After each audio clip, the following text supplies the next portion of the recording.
Okay, next one.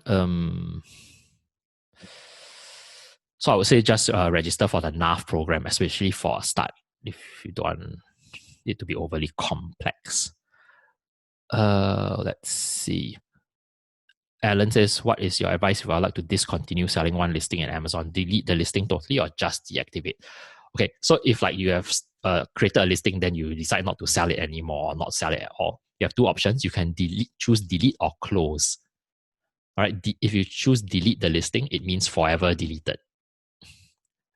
If you choose close, it the listing will remain there in your back end, just that you have like put it on pause. Either or is fine. If you think at some point you might ever want to resurrect the listing, then I would say just close. If you're 100% sure you're never going to sell this thing on this listing again, then you can delete. Last question here. Chris says, selling to UK will have similar tax problem. Yes. So I have a UK Amazon Europe account, which is primarily in the UK where I've sold, and I am VAT registered. So in the UK they call GST value added tax. So it's a legal requirement before you make your first sale in the UK, you must be VAT registered. Otherwise, they can catch and fine you many £1,000s. So if you are selling in UK, you must first register with HMRC. That's the UK IRS. I think it stands for Her Majesty's Revenue Collection or something like that. Then you have a GST or VAT number, which is required whenever you ship your stock to the UK at customs. The customs form requires every shipment to contain your EORI, which is exporter whatever number identification, which is essentially your VAT number. It's the same number. If you don't have that number, then your shipment will be kicked, will be stopped at customs. All right. So that's an extra headache. Basically, you will probably you can register for VAT yourself, but once you register for VAT, you are required by law to file VAT every quarter. Then if you want to do that, you probably will want to hire a British accountant, and so that is going to set you back about £800 per year as a baseline. All right. Which is why selling in the US in terms of all these compliance issues is easier, and then the market is bigger. The only issue is the US is a bit more competitive than most other marketplaces. But I think the sales potential far outweighs the competition. All right, let me share screen now.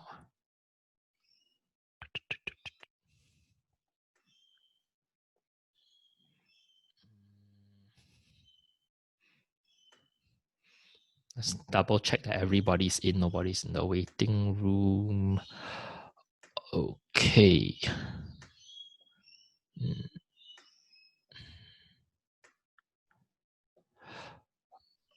All right, can y'all see the screen? Creating an optimized listing. So the reason why this is at this stage of the training and also of the process is because once you have done the keyword research, you have shortlisted some potential products. What I like to do is I will ask the agent to start sourcing for the product, or I start looking for the product from suppliers online if it's not China or India. I look myself. But while that is happening, I will start drafting the product listing. The reason is I want to have created the product listing on Amazon before I get to the stage of ordering the sample from the agent. So I like to have created the listing and let it sit for 24 hours or 48 hours before I spend a single cent on any product, to sort of mitigate the risk of ordering something and then not being able to sell it, right? the keep in mind as you create a product listing that the objective is to optimize for the 3-step funnel. So step 1 is you want to optimize for impressions. So the important part for impressions is you need to have that list of keywords that you are targeting and make sure that you have weaved them into your copywriting. So for Amazon listings, copywriting has 4 main sections: the product name, also known as the title, the 5 bullet points, the product description, and back-end keywords.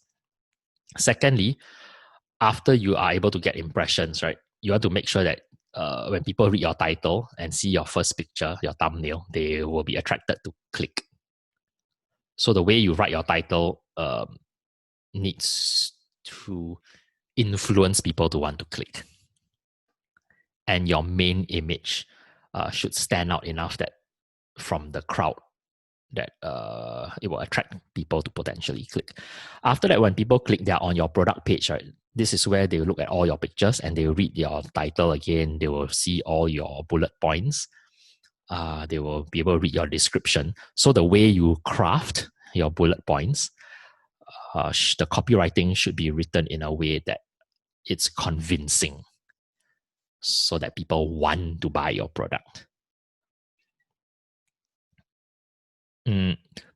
Please make sure your copywriting is suited for that market. So if you're writing for an American customer base, you must make sure you use American English, like American spelling. So like color is COLOR. Measurements, please don't use cm and meters. Don't use kilos and grams. Make sure you use inches, feet, ounces, and pounds. This is the one of the like I see a lot of listings on Amazon, even like the brand registered, the ones the A plus like fancy content, right? But when I look at the A plus content, they might as well not have wasted their time and money to create the A plus content. Because a lot of the China sellers, when you read the A plus content, the English is so broken. It doesn't even sound like English. I don't even know what they're trying to say. And you can imagine if you're an American shopper, when you read and you see like, whoa, the English is so bad. I'm thinking at least half of the shoppers who read that won't even want to buy anymore. Also, the proportion that there's a portion of the American public that is very anti-China or they are very patriotic. So if they suspect like, whoa, based on the writing, you sound like a non-American. You sound totally like a China person trying to sell me stuff with super bad, broken English. These people will be very turned off, then they won't want to buy. So make sure that the way you write that is good English, is well written, and is American centric. I still see so many listings, like my competitors, they all list their dimensions in centimeters.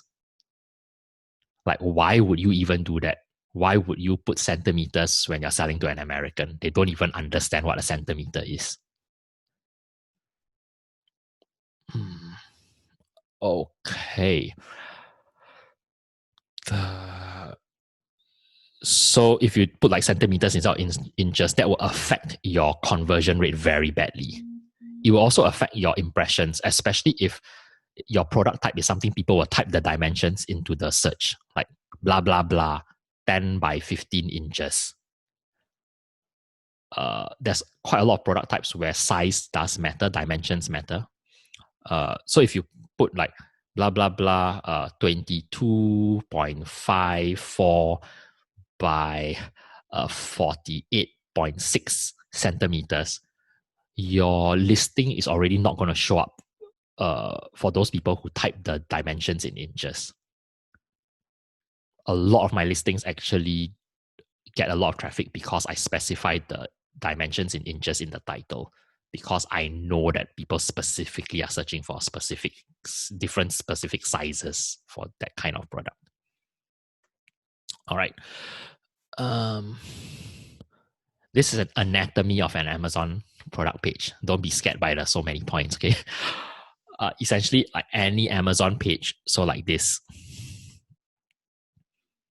This is a product page for this product. It has different sections. The product name here, the review rating, the 5 bullet points, the images, And then this part, a normal consumer won't see. This graph here, this is a Helium 10. Again, it's the Chrome extension plugin showing the sales history, the rank over time, the price over time. You can search all time. All this info is quite useful to see whether there's seasonality, how long the competitor has been selling, blah, blah, blah. Has their price changed, and does price change affect like sales velocity? Then the Helium 10 also has like you put in the selling price, what's your product cost, it will minus all the Amazon fees, and then you tell you what's your profit margin or your profit amount. Anyway, so the anatomy, then Amazon will show like try to cross sell. People who buy this also buy together. Then there's a Q&A. Customers can ask questions. When they ask questions, you will be emailed. Like a customer asked this, can you help answer? So you can see the whole product page has many different sections, all right? So I have broken it down into point form here. The important ones are in bold.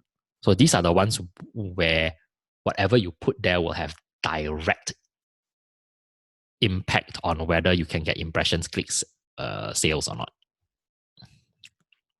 The first one is title. Amazon calls it product name. The next one is images, which is up to you to upload. The next one is bullet points, which are 5 bullet points. Amazon calls it key product features. Next one is the price, because you have to set a price, right? Any product you sell, you must set what's your selling price. Then the last one here, this is for the front end of a product page, will be the description. All right, so for Amazon, the first or all online sales, the first step is to capture impressions, so show up in search results. People can see you. This is like if in a physical store, if your product can be seen, like people are window shopping, then your product is displayed there in the window, so people on the street can see. Next one, once they see your product, you want them to have a click. So this is measured as a click-through rate, CTR.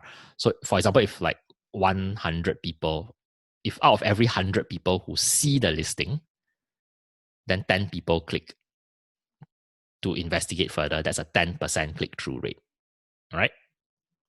It's like 100 people who walked past the shop, they saw the window, the product being displayed, and then 10 people walk into the shop to check out the product. So the number of people who visit your product detail page, this is the number of people who click through. Amazon calls it a session. Every time you get, so if over time, Amazon will show you the data and you can download report. We'll show you like, okay, this product in the last 30 days has like 10,000 sessions or whatever. Like yesterday, somebody private messaged me and said her ads are not doing well. It's not one of my students, just a person in the Facebook group. Or actually, it's a person Amazon referred to me. Apparently, Amazon reached out to her and said she's one of the top sellers from Singapore. And then she said she feels very lonely. So Amazon's business development manager gave her my contact and said, why don't you message Jason to him? And so she was saying her measurements, her ads are resulting in only 10,000. She has gotten 10,000 impressions from her ads, but nobody has bought the product.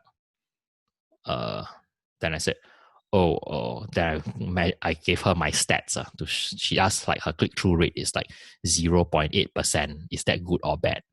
Then I said, okay, based on my data, I have 2.7 something million impressions, and my click-through rate is 1.9 something percent on average. So I said that, so yours is a bit on the low side, relatively. So that's sessions. Then the number of sessions you have or the number of clicks-throughs that you have, and then out of that, let's say like 10 people walk into the store, then let's say 2 people out of the 10 order. So that would 2 people ordering out of 10 people who went to visit your page, that would result in a 20% conversion rate, right? Like 1 out of 5. All these metrics are things that you need to learn to become familiar with as you start selling. Because as you look at it, then you'll be able to see like for each keyword, because Amazon will tell you like each customer search term, whatever customer type, how many impressions you got for this customer search term. then what's the click-through rate, what's the conversion rate. Then over time, you will know like which keywords are the most effective for you. And therefore, you should focus like 80-20 rule. The keywords that are making you money, pump more into advertising for those keywords. Because if they have a good click-through and a good conversion rate, then your ROI will be higher for the ads. Versus like a keyword like has like 100 clicks and then no sales, right? You don't want to put any advertising money in that kind of keyword because you'll just keep burning money for clicks with no sales. So yeah, but we'll get into that. I'll walk through with you all when you all do one-to-one when you have an actual product. So what's the foundation for indexing and then ranking, and then for your ads later on? It all rests on the keyword search terms. That's why I major so much on that spreadsheet. Every product you must have multiple keyword search terms that are low competition. Otherwise, your product cannot even get off the ground. You can have the best product in the world, highest quality, but if you cannot appear at the top of any search results, nobody will ever see your product, right? So that first step is super important. Next, listing optimization. We already have done this. So you have manually compiled that 3 to 5 main or primary keywords, and then you have another like 5 or more secondary keywords, right? That's the bare minimum to start off with. Please don't just have like, I've had some people, they come back like on a consultation, then they said, okay, I've shortlisted 5 products, and then for each product they have like 1 keyword term. Then I'll say you actually haven't really done any research because there's like no keyword data we can use. You can't make a decision based on, oh, this product has 1 keyword that is good. You need to have at least 5 to 10 keywords that have low competition.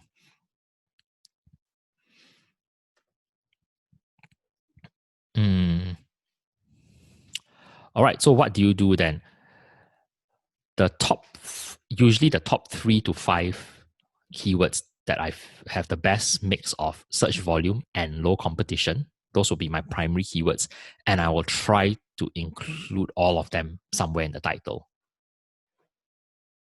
So remember the earlier slide, like there's 1 main keyword. So the 1 main keyword is the most important, like has the best balance of high search volume plus low competition. I will try to keep that 1 main keyword phrase intact. And then I will have like 2 to 4 others where they also have a good mix of decent search volume and low competition. Most often, it will not be possible to put like all 5 phrases intact and still have a readable title. It will look very keyword stuffed and like nobody will know what you're talking about. So practically, you have probably like a jigsaw. You have to rearrange the different keywords in each phrase to fit all the keywords into a coherent title. All right, so that's what I will do. 1 main important keyword phrase at the start of the title, which any potential customer, the moment they read that 3 or 4 word phrase, they will know immediately that what this is. And then after that, I put like a comma or hyphen. Then another like sort of like a semi-descriptive phrase with all the other keywords. So like what I mentioned earlier, like Hawaiian grass table skirt for blah blah blah blah blah blah blah blah blah, which is where I can include all the other 2 to 4 other keywords. Then second part of the listing when you create it, there is something called in the back end, there's a keyword, there's a tab called keywords. And then inside the keywords tab, there's a box called search terms. This is where you put keywords that are not shown on the front page to a customer. This search terms box, the words inside here also carry a lot of weight for indexing and ranking. So what you want to do here is put common misspellings. Often I will also put, if it's appropriate, the Spanish phrase to describe the product. Because you have to understand, Spanish is the largest like second language in the US. I think like I'm not sure, okay, but maybe like 40% of the American population is of Hispanic descent. So that's huge, okay? It's a huge minority that would be Spanish speakers. In fact, I know some American people who live in America, they can only speak Spanish. They don't even speak English. Yeah, so Spanish phrases are quite important. Next is the bullet points. So you can sprinkle, like remember, so the first 5 important keyword phrases, they are already in your title. Misspellings, other words like Spanish words are already in the back end. But then you have this list of like 5, 10, 20 other keyword phrases that are not in your title. So you sprinkle these into your bullet points, into your product description. Don't overstuff. I would say like for a very specific phrase, maybe use it about 2 or 3 times at most. Don't like keep repeating the phrase blah, blah, blah, blah, blah, blah, blah, like 10 times. If you overdo it, right, the search engine will interpret as keyword stuffing and will penalize against the keyword. So 2 to 4 times is a safe, optimal usage for each phrase. Next one, images. For images play a big role because when a customer is scrolling, right, the image essentially in the search results page, like on desktop, half of the results that show up is taken up by the image space. On mobile, it's about 1/3 of each listing. The thumbnail takes up 1/3 of the space of the search results for each product. So the first image especially is very important. Amazon requires that the main image be on a pure white background. So my advice to you is don't do pure white products. Because imagine if your product is like totally white, right? Then it will just blend into the background. When people scroll, it'll just like bypass it. So it's good to have like a bright, colorful like thing that jumps out at people. So what if your product is like whitish in color? Then you have no choice. Then try to put it in a box that is a contrasting color. Like even a craft box is better than a white box in that case. Because what you can then do is when you take your main image, Amazon allows you to show the packaging as well. So you could put like the box as the background and then the product in front of the box. So at least when people are scrolling in the white background, they'll see this brown thing jumping out at them. The other small consideration that you might want to consider is before you upload any images, always rename the image file. I do that as a best practice for my website, for Amazon, for everything. So I will rename my image file. For example, if I'm selling a combination square, I will rename that. Like let's say I have 8 combination square images from different angles. One of them is in use, one is in infographic. So I'll call them like combination square -1 or _1 or something like that. The reason is because the file name is indexed by Google. So sometimes people might Google search, right? They say combination square for sale in the US. And then Google, some part of the search results, they'll show like a row of images. Then if your image shows up, somebody click on the image, right? Then they go to visit the page. Then they'll end up on your Amazon page. Okay. Haha, so now we're going to create a listing. Okay? I have some screenshots that go through the process after this. But before we get into that, you need to be familiar with a few things, some jargon. Number 1, there's something called a seller or merchant stock keep unit. Okay, if you have done any physical product business, you'll be familiar with the term SKU. But half of you might not be familiar. So everything that you sell has a stock keep unit. So for example, here on my table, I have 2 different mugs. One mug has like a bird.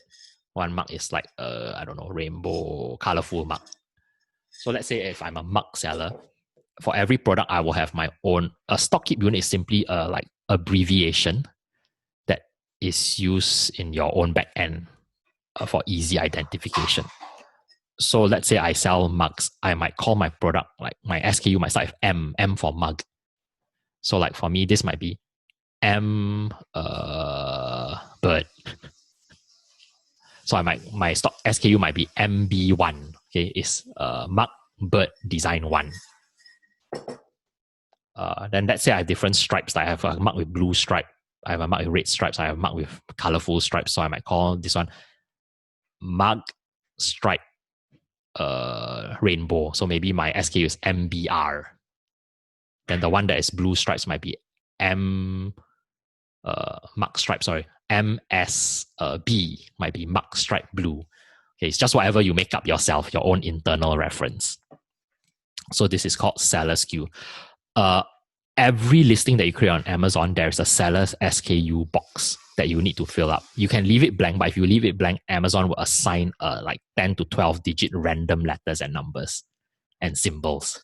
Like it might be like QX-165WX41-0Z.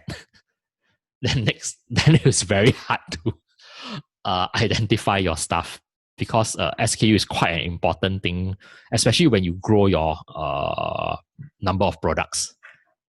All right, like once you get 10 different products, like having like random SKU is going to be very hard to manage administratively. So my advice is come up with a naming convention that you are comfortable with, that you can understand. For me, I use like a shorthand to understand what of the product name. Next one, Amazon, once you create a listing, they will assign an ASIN, like an ID number to the product, which I've already explained, which is basically that page number. Another thing to take note is this thing called a global trade item number. We've also mentioned this yesterday. A global trade item number is either UPC or EAN. Why do you need to know this? Is because by default, when you create any product listing on Amazon, they will ask you what is to fill in what is the UPC or the EAN. And they don't allow you to click the save or submit listing button until you fill in the box. Like some of the fields are compulsory. There is a workaround if you don't have an EAN or UPC. But in general, the default is they ask you what is the number. Then you need to type in the 12 or 13 digit number. If not, you cannot save the listing. Number 4, there's another number called a FN. It's another type of SKU, but this is a fulfillment number SKU.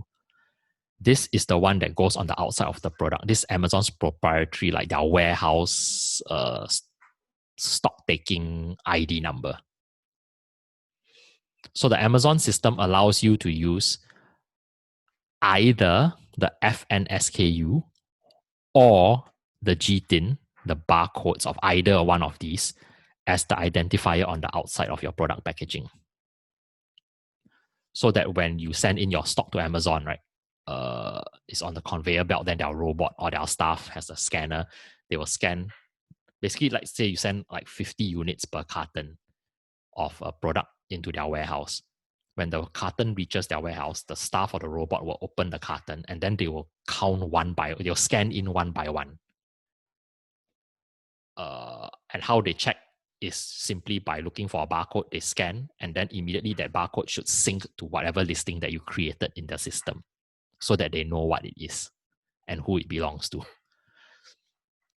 The moment that happens, they scan, then that stock is reflected as in their warehouse and therefore can become available for sale. It's automatic. So if your listing is created as FBA, your listing will not go live. Nobody can order until Amazon has physically received and checked and counted and scanned in the stock. Every unit they count in becomes one unit available for sale. So that way, customers cannot order if the stock is not with Amazon yet. All right, so these are the few different numbers. All right, these are the 4 basic ones you must know, because you'll deal with them day in, day out. Any questions about these 4 numbers? If you're not sure about these numbers, Go ahead. The FN SKU. Mm-hmm.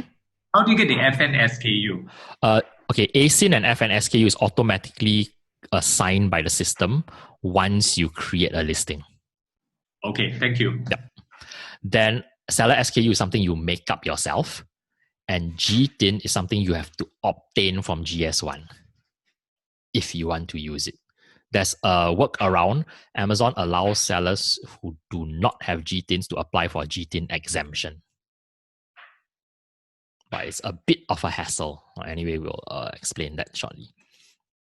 Okay, so once that out of the way, now we create the listing.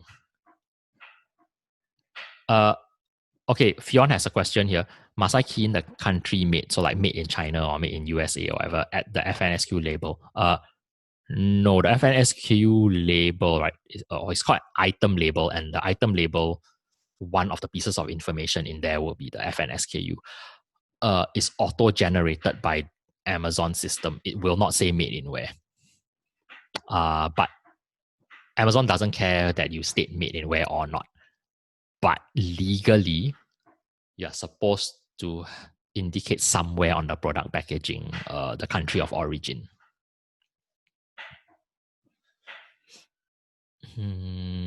If you want to incorporate, like for example, some of my suppliers, my prep company, we download the FNSKU label, right, the item label from Amazon, and then we edit it and include like other info, we put a brand name.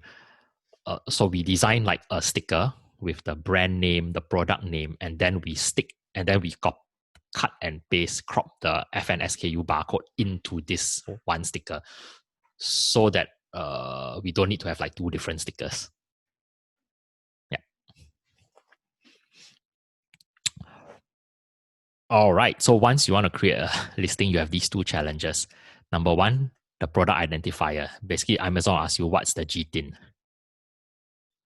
They also ask like, or you can put in the ASIN, the stock identification number, Amazon in identification number. But the problem is you haven't created the list. It's a new listing. There will be no ASIN, so that's like irrelevant. Basically, you will need a UPC or EAN. The other thing they'll ask, another box that you need to fill in is brand name, which is why yesterday I covered you should think of a brand name and try to use it from day one. If you don't have a brand name, you are allowed to put generic. But putting generic is very horrible, because literally it will show there on your product name, generic blah blah blah blah blah. Amazon often will stick the brand name at the front of the title. And you do not want your product to be called generic whatever product, because if that happens, that means your product is like those $1 store kind of product. Okay, so how do you get around this product identifier issue? The most any legitimate normal supplier or brand owner would get GTINs for their product. It's just like you go to the supermarket, right? Like every single product on the shelf has a GTIN. Like I literally have a bottle of Glory Kaya here. And it has a GTIN.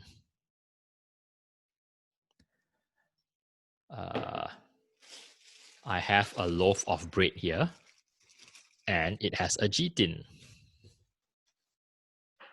I have a block of butter here, and it has a GTIN. So like every single retail product anywhere in any normal shop has a GTIN. So if you're going to retail your own brand of stuff, then the system normally expects that you actually have a GTIN because it's a global standard. But the problem is, in order to obtain a GTIN, it does cost money, because you have to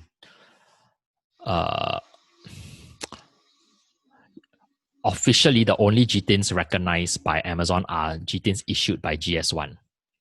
Okay, if you actually go to ebay.com, right, and you search buy UPC, for example, You will see a lot of sellers on eBay selling UPC codes. But those UPC codes are not officially recognized by Amazon. The only ones Amazon recognizes are GS1 codes that are in the GS1 database. So the problem is, in the past, what happens is Amazon didn't enforce this. So most people, a lot of sellers just buy like $1 each kind of barcode number, UPC number from the eBay resellers. So these eBay resellers, actually what they do is they go buy, like, for example, they subscribe to 1 million barcodes numbers from GS1. Like, so because they they subscribe and they get the numbers in bulk. So the per barcode price is low. And then they will resell like 10 to you or 100 to you out of the stock that they have. So they might be official GS1 numbers, but the problem is when Amazon checks, if Amazon double checks your product in the GS1 database, they search the GS1, the GTIN number, the brand name will be wrong, the product name will be wrong, the owner will be wrong. It will not match the listing. And then what can happen is Amazon can delete the listing. So when you create a listing on Amazon, there's actually the fine print right there under the box. It says Amazon might check the legitimacy of this GTIN against the GS1 Keeper database. That's GS1's number database. And if it is not legitimate, Amazon can delete the listing without warning, and they might suspend your ability to sell on Amazon. So for me, I don't recommend buying those reseller things off like third-party people on eBay. For me, I joined GS1 as a member. And then I am assigned the GTINs of the official GTINs from GS1. So the tip here is, if you want to get legitimate GTINs, go join GS1. And one of the most value for money ones is you go to gs1uk.org. So GS1 is a universal organization. It's global. But if you go into the different sites, you can go into the American site or you can go in through the Singapore site. But the interesting thing is when you go in through the American site or the Singapore site, the membership fee is a lot higher. It's like $2,000 or $1,000. But if you go into the UK site, it's £119 per annum. And the membership tier for £119 per annum through the UK site, you will be assigned 1,000 GTIN codes or GTIN numbers, which is more than enough to use for a lifetime. I probably use like 200 or 100 out of my 1,000. I'm currently using about 100. So it's 100, but that's an annual fee, okay? So yes, it can be quite costly, like especially if starting out, then you have a limited budget. All right. So what if you don't want to join GS1 and get GTINs then? Then Amazon gives the option of applying for GTIN exemption, which is point number 2 on the slide. There's more info on that link, how to apply for a GTIN exemption. Basically, you need to submit a form to declare that you are the brand owner and your products don't have GTIN. It's a simple Word document, just fill in a few lines. Then after that, right now they're getting more strict. In the last few months, probably since beginning of this year, now they want you to prove that there really is such a product with this brand name. So what they will ask you to do is they will require you to upload at least one image of your product with the brand name on either the product or the product's packaging. So you will actually need to have like at least one product in hand with the brand name on it. One simple way around it is go print a sticker and stick it on the sample. Yeah. If you don't have sticker, I mean, you can find creative ways to get around it. Just print on your home printer on a piece of paper and stick double-sided tape or something. All right. Jason, question here. Regarding the GTIN, Mhm. so let's say I join the UK Mhm. song and I pay the membership, I get 1,000, and I start to assigning, a few UPC to the Yep. products. Do I need to go back to the GS1 site and Yes, update. record and say, hey, this GTIN has been Yes, that would be best practice. So once you join the GS1, right, through whatever country, like let's say the UK, you have a username and login, and then you have the whole list, the number bank there. So when you assign, let's say you have shortlisted a product, then you are starting to you want to create the listing, then you should go into GS1 and update the product name, the description inside the GS1 database. One SKU is to one UPC. Correct. Okay.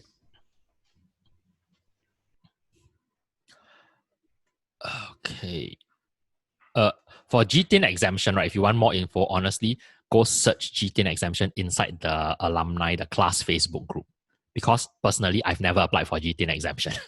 So I have no personal experience applying for GTIN exemption. But a lot of the people in the previous batches have applied for GTIN exemption. So there's actually one extensive discussion where a few of them have shared in detail like how they got the GTIN exemption. All right. Now this is the new thing I was talking about. Now, if you use a brand name that is not Amazon brand registered, so you have not applied for trademark registration, and then now you put like your random, let's say, Durian Man as your brand name, what will happen is you will be faced with this error code 5665. Again, many of the people in the previous batches have faced this because their brand name they haven't bothered to trademark, right? So this post in the Facebook group, Amazon Seller Live Trading Facebook group, has the workaround for that.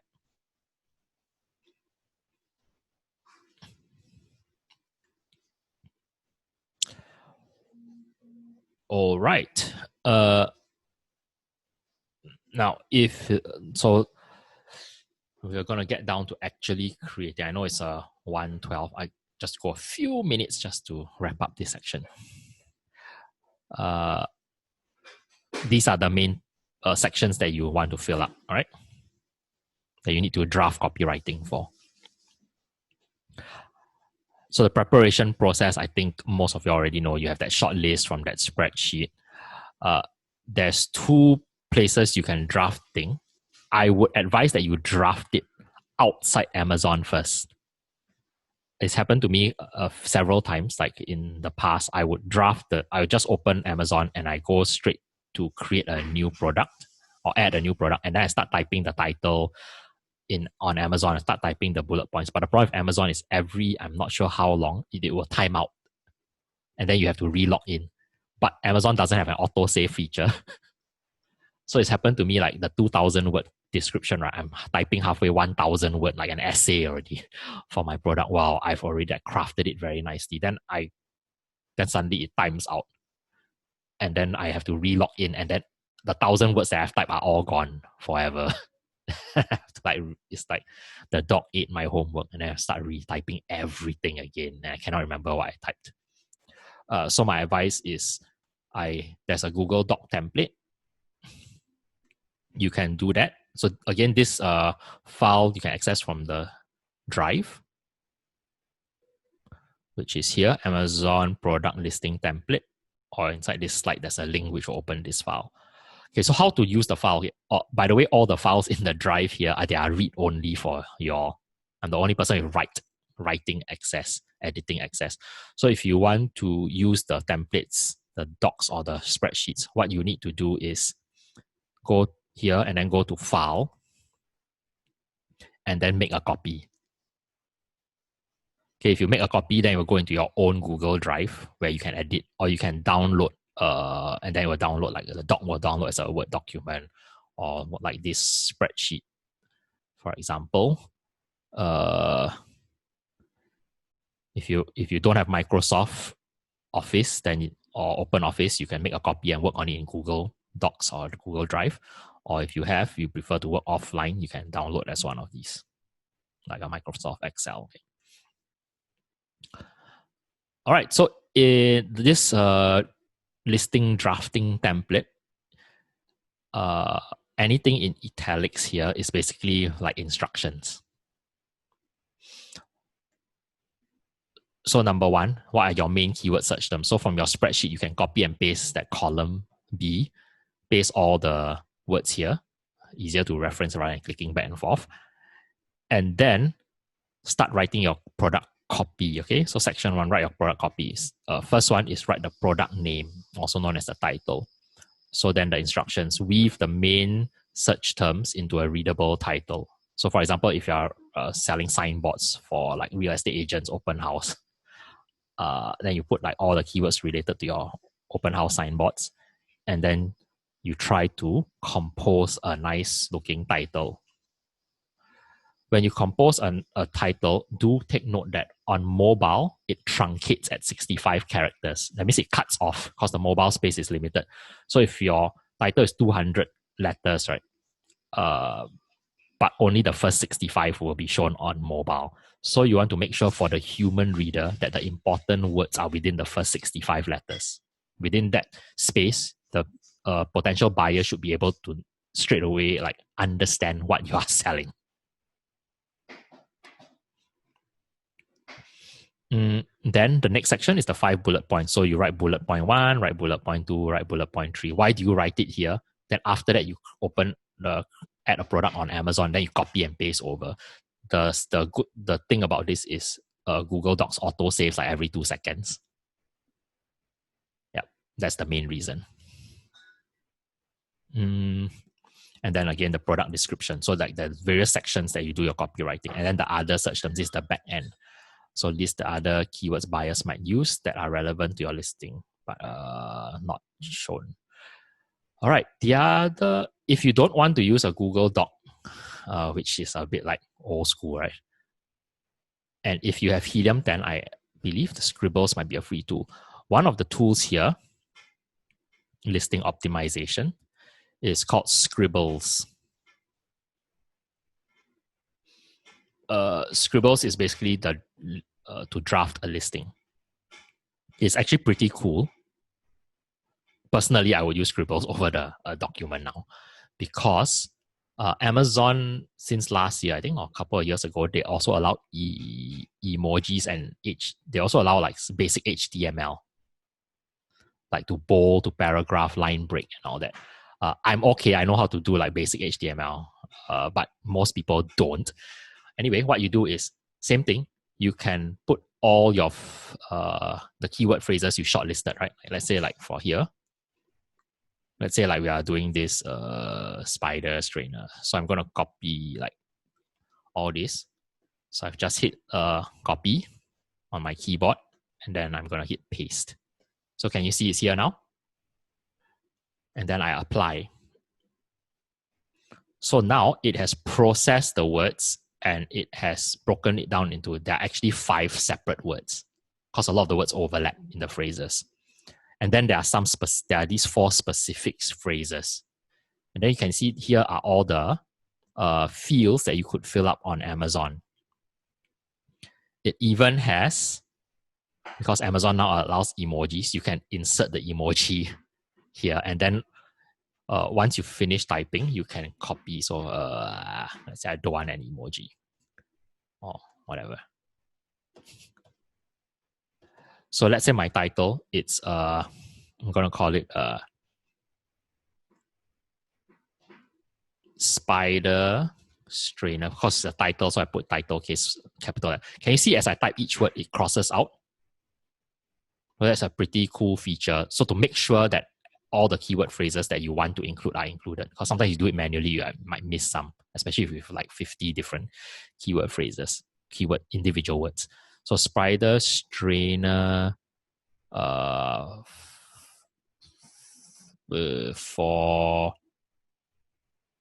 maybe I'll call it Asian spider strainer. Great for, maybe one of the keywords was straining, oil, and pasta. Something like that, okay? And just like roughly, I haven't really like thought about it. So you can see as I start to type, it has crossed out the word strainer, the main keyword, strainer, spider, Asian, pasta, oil. And that's because I wanted to find a way to include all those keywords. So I got to find a way to craft the title to sound readable and attractive, but yet include the important keywords. You can see that some phrases, the in-tag phrases are missing. Like I said, it will be probably impossible to include every single phrase in its exact form. So you need to identify which phrase is more important and put it at the front. So let's assume that I believe Asian spider strainer is important. So I put that at the front. But then like, okay, I can't fit this phrase anymore. But let's say I try to include this phrase here, maybe bullet point 1. This if Asian strainer for oil, blah blah blah blah blah, whatever. Okay, you type something in the bullet point, and then maybe like also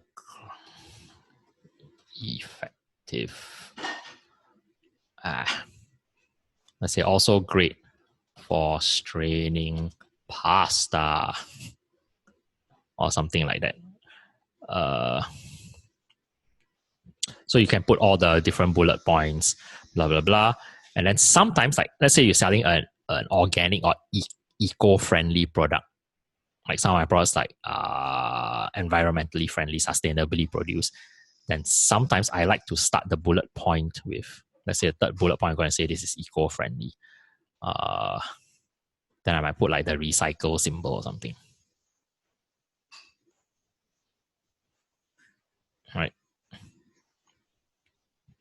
And then made from recycled steel. I use emojis very sparingly. The only 2 emojis I personally use are the recycle logo and the green tick. There are a few of my listings where I start every bullet point with a green tick, because on the product page, the green tick sort of like captures people's attention. And then like bullet 1 is a tick, bullet 2, it's a bullet point symbol. All right, so this is Scribbles. Scribbles does not auto-save, okay? But the advantage of Helium 10 is it doesn't time out like every hour or whatever. It like locks you out after like every few days, like after 24 hours or something. So, but as you type, it's good practice to keep saving. So there's a save button here. Amazon doesn't have the save button. That's the problem. Until you type everything. So once you do this here, the advantage is you can copy and then you go into Amazon and paste. I think I see some of y'all starting to munch already. So let me finish the 2 slides and then after lunch, then we'll go through the actual listing. Actually, I tell you what, we'll stop here because the next slide is already how do you start, and then it's the actual steps to create a listing. All right. We'll take a lunch break now and we come back again at 2:20. All right. So 2:20, we will start again. See y'all. All right, here we go. All right, so we were on creating a product listing. So in summary, when you create a product listing, number 1, you prepare the draft where you have shortlisted 3 to 5 main keywords, whether you use your own observation or you use Helium 10. The other way you can use and the other thing you can use is like point B, Amazon search bar. So like, like Google search, there's a suggested search. Once you type like 1 keyword in, then Amazon starts suggesting words, phrases that include that word. Yep. So that's another way you can get additional phrases manually. Then of course, lastly, you can use Cerebro and Magnet if you have Helium 10. This one is similar, but I don't use it anymore. Some of these other tools, they are available. I've unsubscribed from all of them because I find that I don't need them anymore, like D and E, because I already have C. I also find that the info from merchant nodes is highly inaccurate.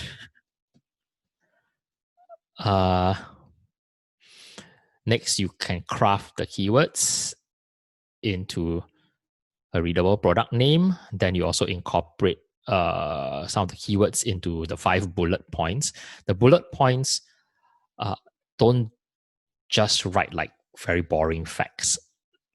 Try in a succinct way, like in a short 1-liner, 2-liner, to address how your product solves a problem or benefits the user.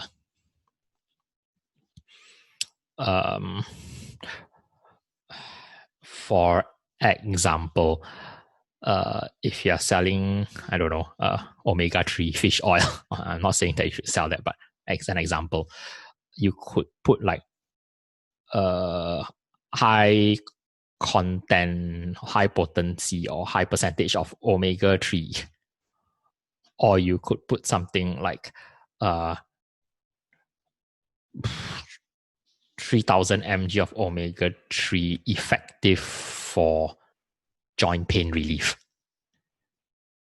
That lists a solution and a benefit rather than just stating like 3000 mg or like high potency, which is, that doesn't like tell you anything. All right. For some products, info such as the quantity, like Indomie, if you're selling a pack, it would be important and useful to actually state how many packs you're selling in this set, right? Or if like you sell Ziploc bags, it would be useful to say like it's a box of 100 Ziploc bags and the dimensions of the bag are like 10 inches by 8 inches or something like that. That is important info for that type of product. Any buyer would want to know what is the size and the quantity if they were buying like a pack of Ziploc bags or a box of envelopes or whatever.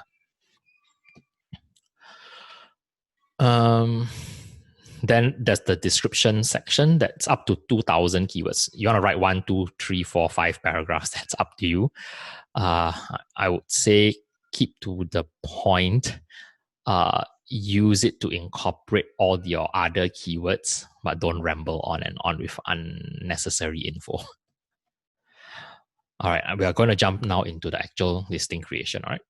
So before we do the actual listing creation pages, just in summary, how do you do it? You log into Amazon Seller Central and you hover your mouse over, at the top there's a menu, and the second item will be inventory. Once you hover your mouse over, there'll be a drop down, and then you click add a product. And then you click create a new product listing. All right, then the steps are here, which we'll go through one by one. Select appropriate. You have to choose a category. They'll ask you like which category is your product. Is it home and kitchen? Is it like outdoor? Is it sports? What? So just pick the most appropriate. Then fill in all the compulsory fields. At least you must fill in the compulsory fields. The compulsory fields will have like a red box and a red asterisk. If you don't fill in the compulsory fields, the orange button to submit the listing or save the listing, right, will be grayed out. You can't click to create the listing until you fill in all the compulsory boxes. I already mentioned this tip for seller SKU, one of the boxes. Input something that serves as a reference that you can understand. And finally, once you finish putting in all the information, if you want to, you can add images at this point if you have them. If not, you can add the images later. It's just uploading JPEGs. And then once you click Save Submit, the listing will be created within 15 minutes. And then after that, next to the listing, there will be a button with a drop-down arrow. You click on the arrow. One of them is Print Item Label. When you click Print Item Label, it will open a tab that and then you'll be able to download a PDF of the item label, which has the FN fulfillment number, stock keep unit, barcode, and the barcode number. All right, so what does this look like? All right, so you go into Seller Central. You hover over inventory, you click add a product, and then you come to this page. They will say, find your products in Amazon's catalog. Remember, like if the product is already on Amazon, then don't create another thing. So if you're buying like wholesale some other brand's product like Pearly White toothpaste and you want to sell, then you just search for you get the Pearly White box or picture from Redmart or something, then you can see what's the UPC number, then you type it here, and then you search, and then the product will come out, then you just click the button that says sell yours and put what price you want to sell it at. That's all. But if you're creating your own private label brand, so this product is not yet on Amazon because the brand, there's no such product with that brand yet, then you would click I'm adding a product not sold on Amazon. Okay, so click this link here. Once you click the link, the next page is select a product category. There are many more categories. You can use your mouse and scroll down. Once you hover your mouse, then you can scroll up and down. There are approximately like 20, 30 categories. You can also click the star. Like, for example, if you're going to do a lot of home products, or let's say you're doing a lot of automotive products, then you star this, so then it will be in your favorites, bookmarked here. But you can scroll down and click. The other thing, or if instead of scrolling down and clicking, you can just type what your product is. For example, if I'm selling the combination square, I can type combination square here and then click enter. And then the search engine, like for example, here I type silicone cooking utensils. Then I search. And then it will shortlist, like the search engine will shortlist what it thinks are appropriate categories. It's actually much faster to do it this way, because if you had clicked manually like this, right, click this arrow or click this arrow, what will happen is that then it will bring you to another screen. Then like from home and kitchen, then like now you're like kitchen dining. Then within kitchen dining, there will be like 20 different subcategories. Then you click on one of them, then there will be another 20, 50 subcategories. Then you have to click on another one. It takes forever to choose. So the easiest is just type what your product would be called generally, and then pick the most appropriate thing from the shortlist. Sometimes none of the categories like seem to fit perfectly. Well, just pick something that's the closest or most appropriate. All right, so once you click the category, you've chosen one, you will be brought into this page. So you'll see there are actually 4 tabs. Basically, when you click, these are different tabs, okay, like different pages. The ones with exclamation mark here, like vital info and offer, it means there is this kind of red box, compulsory information box. If you don't fill in info in these tabs, you cannot move on. You cannot click save. So what you need to do, every product needs a name. So you need to type in something like blah, blah, blah. Remember, we drafted product title. Manufacturer, what I do myself, I don't put my China or India or African factory name, right? What I do is I put in my own brand name. And then brand name, I put in my brand name. So same. Then you have this product ID. Right now, the product ID is not red, but I think it's like a bug in the system. Like after you fill in offer, then you come back here, right? Then you'll discover that if you don't type this in, you also cannot save. It will like become red at some point. So product ID, when you click on it, then there's this box next to it, drop down or pop-up menu, where you have to choose, is your product ID an ASIN, a GTIN, an EAN, GCID, or UPC. The applicable one, even though EAN and UPC are actually subsets of GTIN, what you want to do is you have to click either EAN or UPC. If you click GTIN, right, it always fails. I have no idea why it's even there. You cannot click ASIN because right now you're creating, this is a new product not yet on Amazon, so it doesn't have an ASIN because there's no Amazon page number. So it's also not applicable. GCID, I have no idea what that is. But basically, if you get a GTIN from GS1, it will. If you get from UK, it will always be an EAN. It will always be a 13-digit number. So if you join GS1, whether from Singapore or UK or Netherlands or US site, they all have different price points, but they allow people from other Anybody from any country can join in through any other country's site. Oh, one other thing. In order to join GS1, you must at least be a sole prop. You cannot join in your own personal name. It must be a business entity. Jason, just a quick question, Celestine here. For product ID, if you actually are applying for exemption for GTIN, what do you click? Then one of the options here will be exempted, if I'm not wrong. Oh, okay, thank you. Yep. Okay, so you then choose what is appropriate. So if you're exempted, then you just select the exempted thing.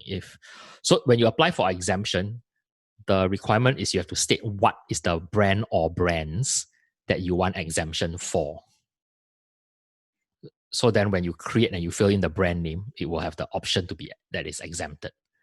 The other thing is, besides the brand, you also have to choose which categories this exemption applies to. So essentially, you have to select the brand, one or more brand names you key in that you want to apply for exemption. And then you also have to select for each brand the associated categories that it will be have products in. So my advice to you is select several categories. Don't just like, okay, my first product is going to be a home and kitchen product, so I only tick that when I apply. Then later on, oh, now you want to do like a sports accessory. Then like, I have to apply for GTIN exemption again. While I would say select a few categories, please don't select every category. Select like maybe like 3 to 5 that you think you are most likely to sell in. Because if you select everything, like if you tick all 30 boxes or something, most likely they will make life very hard for you. Because you're like, what are you trying to do? It will look too suspicious, and then they will become like more strict. Alrighty. So you fill in this vital info here. Then make sure you click this advanced view. If you notice here, right now it's not in advanced view, right? It's grayed out. And there's only 4 tabs. Vital info, variation. So if you have your product has variations, like for example, you sell a t-shirt, there's 3 colors and 5 sizes. Then you click variations, and then you would say variation is size and color, right? And then you have to put in each variation. If your product has no variations, you can skip this tab. Offer is where you put in your selling price. Images is where you put in the pictures, right? But if you click advanced view, you can see that from 4, it becomes 8. The additional ones that come up are compliance, description, keywords, and more details. Always make sure you click on advanced view because you want to fill in all this additional info. I generally, like my products don't require compliance, so I don't bother with this tab. I always go into the description field. So this is the description, the description field is where you type in the bullet points and the product description. So if you don't click advanced, right, then your listing will have no bullet points. That would be like a waste, lack of optimization. The other one, the keywords, is where you put in the back-end search terms. More details is where you put in like the packaging weights and dimensions, which you will have to put in sooner or later. Otherwise, you cannot use FBA because you have to declare what's the product size, the dimensions, and the weight. You also have to declare if the product comes in like a packaging, like in a box, then like what's the shipping weight and dimensions in its packaging. And that's what is used to calculate your FBA storage as well as shipping fee based on the product size and weight. Please don't try to cheat the system and under-declare. You might get away with it, but if you get caught, then you might be charged an admin fee, plus they will back charge you all the prior sales. Okay.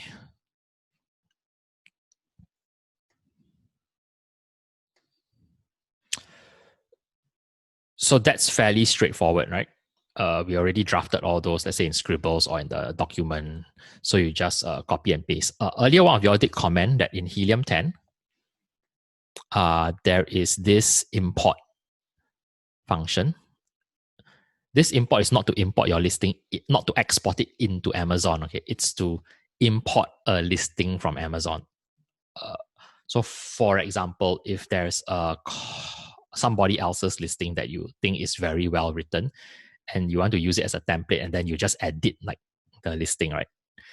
Then you could import that ASIN, and then all the info will be populated, and then you edit. Of course, don't copy wholesale, right? So make sure you adapt it. The other thing that I want to point out with Helium 10 is every single tool at this top bar, there is always this learn button, which is actually really helpful.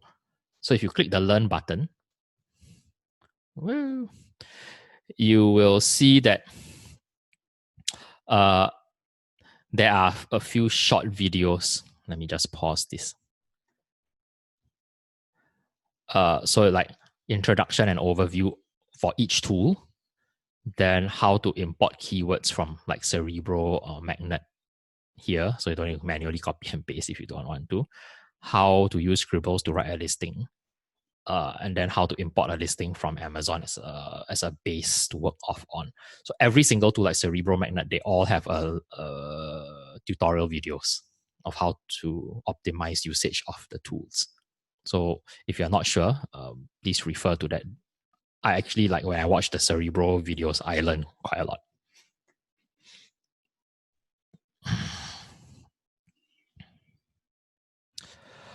All right. Lastly, is images. So there's this images tab.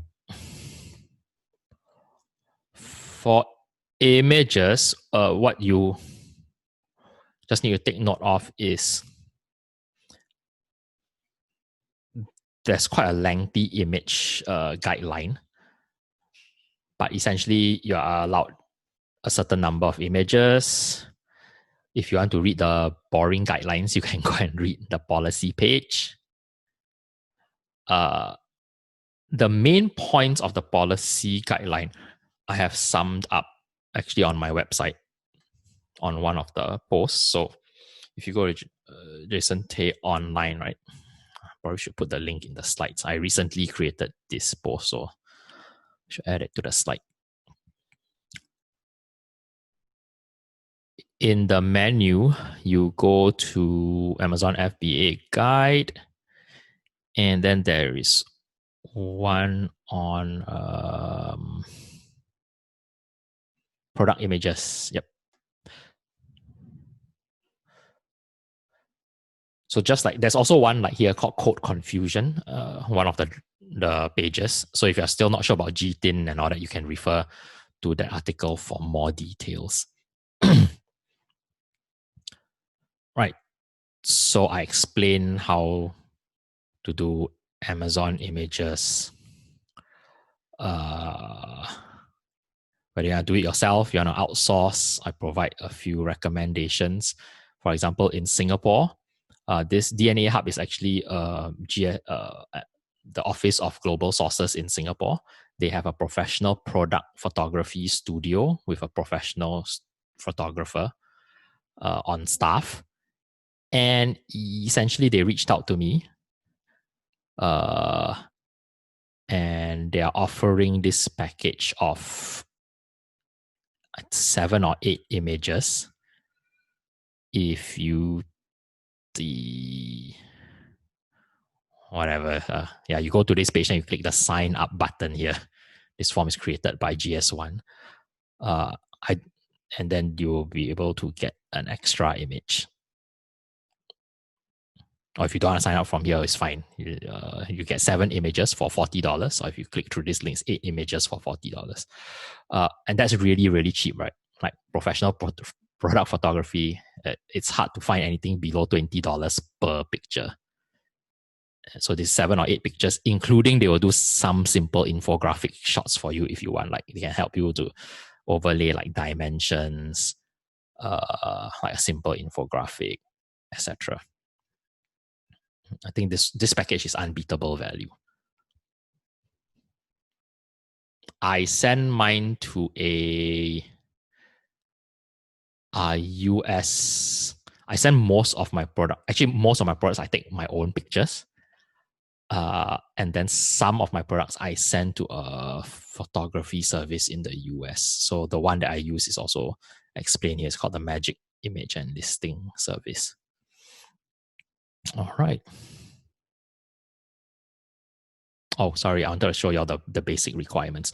So if you scroll to the bottom of this page, I have essentially copied Amazon's product image requirements. They accept a few file types, but the important thing to take note is the image pixel dimensions of at least 1000 or more for the height or the width, so that you enable the auto zoom feature. The other thing is the main image must be on a white background. Right, so it's like it's pure white. It doesn't mean you put it like against a white piece of paper or white wall and think that's still not pure white. It must be RGB 255, 255, 255. And then the product should occupy 85% of the image frame. So if I take like 4:3 portrait, a lot of Amazon like training courses recommend take a square image. I don't recommend taking square image for the main image. I recommend taking a portrait, tall image for the main image, either 4:3 tall or 16:9 tall, or somewhere in between there. The reason is because on a mobile phone, if your image is tall, right, it will cause your listing to occupy more space on the screen. So you capture more screen real estate, which can make some difference to you getting more clicks. Versus if your image is square, like you lose like 30% of the height. So then people can see like like two competitors instead of like one other competitor when they are scrolling on the screen.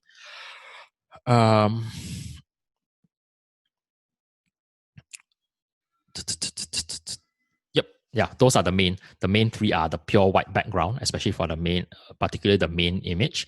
It should occupy 80% of the frame. For me, I try to crop my, once I take the photo, I'll try to crop as close to the product as possible. Like only leaving like 1 or 2 pixel from the crop lines. The reason is I want my product to pop out as large as possible in the given space. If you leave a lot of white border space, right, on the image edges, then on like a phone, your product will end up looking very small. Then it doesn't pop out at people on the screen. Okay.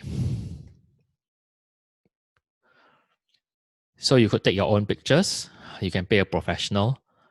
You can do a hybrid style. So for example, sometimes what I do is I take my own pictures.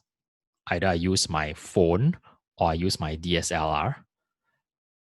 Honestly, some of my latest listings, I just use my phone. I find that it's already like it's more than good enough. Nowadays, your phone can do like bokeh, which is like the blurred background and all that. The other thing is then I'm very bad at photo editing. Okay, it takes me forever to edit a picture, like to make the background pure white. So usually I'll take it like against like a white piece of paper or something with sunlight, natural lighting near the window or balcony. And then, but I can't, I find it very tedious to try to make the background pure white. So I send it to a person, a Fiverr gig, and I pay the person $1 per image to make the background pure white, to photo edit. It's more worth than I try to spend 1 hour doing it.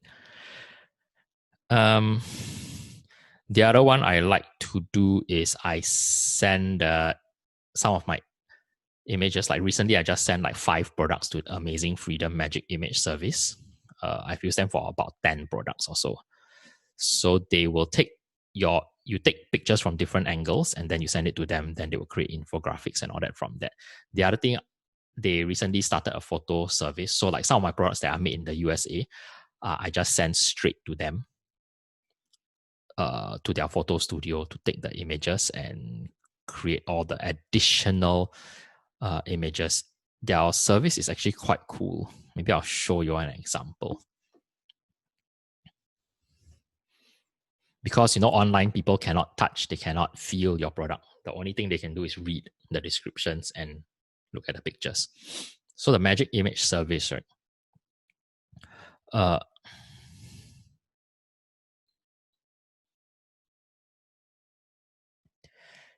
Essentially, let's say like you sell this bento box, then you take pictures from the front, the side, the different angles, and then you send it to them, and then they will overlay graphics and create infographics. Let me show you some examples. So the fee that they charge is to produce 7 enhanced images is 149. Let me see if I can show you the portfolio.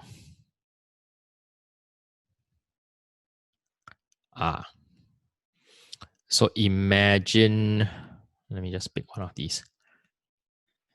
Okay, like fidget spinners were a thing some time ago. No, it's not clicking through. Okay, but essentially you send them like the picture of the fidget spinner, then they like turn it into something like that. Or you can send them the product and they can take the photos and do the images also.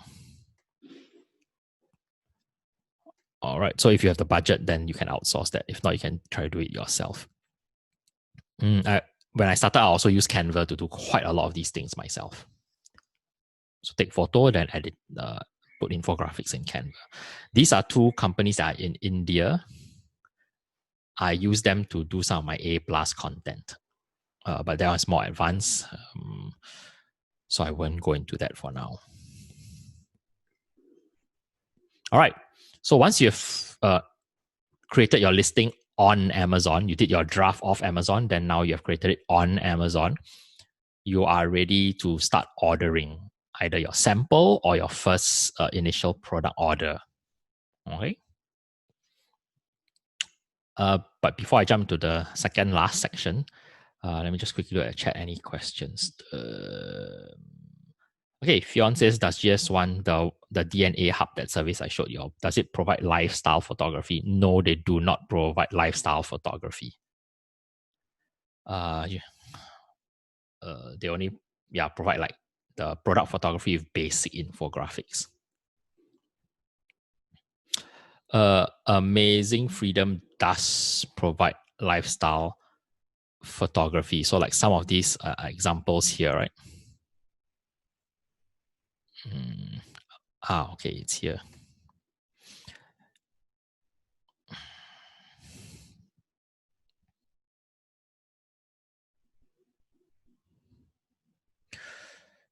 So for example, the bento box, essentially you take picture from the side of one, you take picture of the top of one, then they're just overlaying this food stock image inside.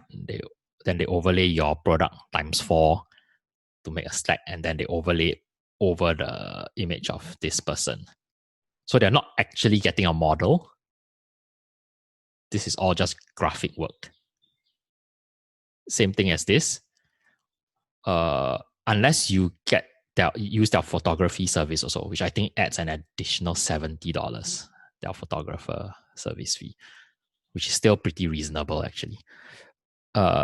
So they can overlay some of these like bullet points, whatever. Same thing like this, like you sell this armband thing for putting your phone. Essentially, like putting this screen on is just layering the screen stock image onto your photo. And then this is also just layering your thing onto a stock photo of a guy running, and then adding points and like lines, etc. Same thing with this.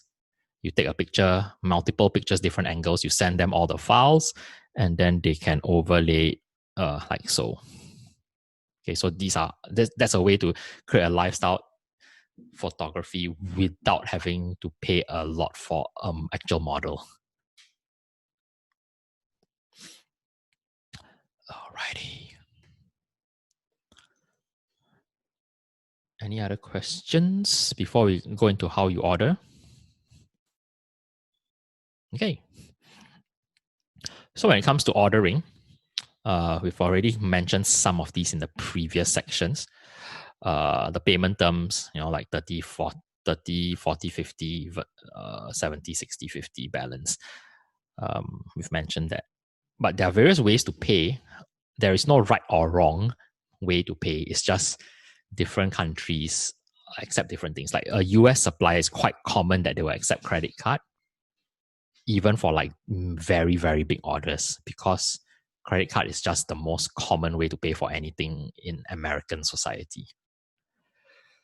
For some of my US suppliers, I use credit card.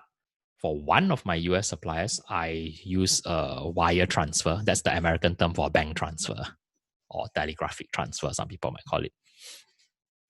The reason why I ask some of my US suppliers if they will take a wire transfer or bank transfer, it's because then I don't have to pay the yucky Singapore credit card conversion rate in like when it converts US dollars to Sing dollars when I get billed. So then I will use TransferWise to pay my US supplier from my US dollar balance in the TransferWise linked bank account. So in those cases, each of my wire transfers is only like $1.40, which is pretty low. And then there's no more Forex loss. Oops. Some of you might like to pay by credit card where possible. Credit card does offer a bit of protection. Like for example, if you get scammed, right? Let's say a first-time supplier, then they don't deliver, then you can call the credit card to reverse the charge that the guy is like not authorized charge or whatever. Also, some of y'all might use a credit card like for if you are accumulating like points or rebate or reward. So it can be quite useful. So for example, some Amazon charges, like when you register a seller account, they ask for your credit card, right? Amazon to charge you the monthly selling fee. And then like my Amazon advertising fee also gets charged to one of a couple. I limit it to 2 different cards. So I've been using them primarily for miles. So I think as of today, I have probably close to like 500,000 miles on my credit card. So that's useful for me to be able, because I fly a bit before COVID-19 and hopefully sooner rather than later. Next, PayPal. PayPal is very common also. Many service provider, I wouldn't say most, do accept PayPal payments. Like for example, the Prep and Ship Plus, the prep company in the US that I use, they always invoice via PayPal. So that's fairly easy. Some Chinese suppliers and sourcing agents will also accept PayPal for small payments, like for a sample, right? Like $40, $50, let's say, payment, then you can send by PayPal. But if it's on like your actual order, it's several $1,000s, then PayPal, they will not want to accept PayPal anymore because PayPal China charges something like 4.8%. That's the fee for using PayPal.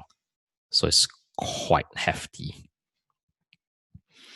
Then option C is wire transfer. This is the most common form of payment actually for B2B transactions.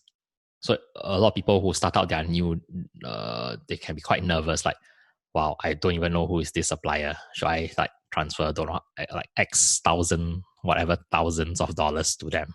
Or if they like are a scammer.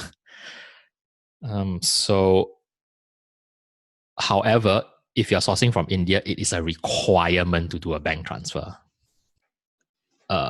It's an Indian government law that exporters from India can only accept payment via bank transfer. No other form of payment is allowed. Every other form of payment is illegal in India. And it has to be US dollars.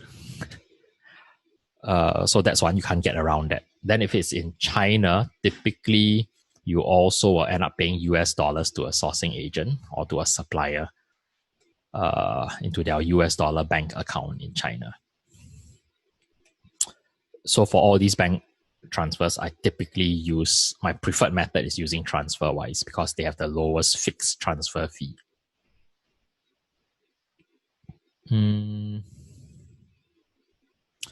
Okay, so now that we've worked out how you pay, what's the workflow? Because it's a common question people ask, like, should I ask the supplier ship to Amazon, or should I ask a supplier ship to an agent or to some prep center? Which one is better? There is no better or worse. It's just whatever works. For example, I have, how many suppliers do I have? 1, 2, 3, 4, 5, 6. I don't know. I maybe have like 10 different suppliers, thereabouts. And every supplier has like a slightly different workflow.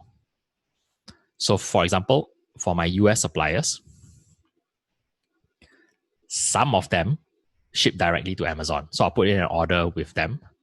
Like my workflow is sending them an email. Hi, SKU1, I want to order like whatever, 30 cartons this month. SKU2, I want to order 50 cartons. SKU3, I order 20 cartons. Then they'll, okay. And then I'll send them the Amazon shipping labels, the PDF file. And then they'll just manufacture the thing, stick on the shipping label, and then back into the box, and then they'll cartons, and then they'll ship directly to Amazon. Then I pay them. That's all. So that's the workflow. I also have some US suppliers who don't do any packaging. They only manufacture product. They don't do labeling. They don't do boxing. They don't do like any prep work. So they'll manufacture product. Then I have to get them to ship the, I'll call it unpackaged product, to the third-party prep center. So the one I mentioned, Prep and Ship Plus in Phoenix, Arizona. So he will receive my product from manufacturer. Then this prep center, actually, they have a couple of like those commercial shrink wrapping machines. So he will shrink wrap my products. Then I don't have to poly bag. I don't have to box. Or in some cases, I will order boxes and ship to them. So they consolidate the box and the product, and then they pack it into the box. Then they will stick on the Amazon FNSKU item label, and then they will stick on the Amazon shipping label, and they will ship to Amazon. They'll arrange the shipping to Amazon. So all this is for within the US. If it's shipping within the US, whether it's supplier to Amazon or supplier to prep and then prep to Amazon, the shipping phase from the one that's shipping to Amazon, I always use UPS, booked through Amazon. So when you create a shipping plan in Amazon, you can choose Amazon partnered carrier UPS as the option. And then what will happen is you'll generate Amazon prepaid label. That is the cheapest way if you're shipping domestically within the US to Amazon. Because Amazon has negotiated some super low volume rate for anybody that uses the prepaid shipping through Amazon. All right. So like the prep company that I use, they have user permission access into my account. Once they receive the product, they will log in themselves into my account using their user permission email ID. They will create the shipping plan and download and print the labels themselves. I don't have to like log in, download and print for them, etc. Email to them. So they do everything. So it's pretty seamless. So that's one workflow if you're ordering from the US. The other workflow is what if you're ordering from overseas, like China, Vietnam, India, Taiwan, whatever. Then there are a few options. Sometimes you work with a supplier. Either the supplier might arrange the shipping for you, or you might have to work with a supplier. Then you have to find a freight forwarder yourself. And then you have to arrange with the supplier, like when are you going to finish production? And then you book the freight forwarder shipping company, and then you give them the address to go collect from the supplier, or you tell the supplier what is the freight company's address so that the supplier can ship to the freight company. So that gets a bit more involved and a bit more complicated. How it varies is when you get a quote from a supplier, right? The quote will either be you have to take note the code, whether the payment, one of the terms, is it the price, is it FOB or is it EXW? All right. FOB, I think it's in one of the slides here. There. Okay, I might have missed it. But if you see the price, like let's say the quote is $1,000 FOB.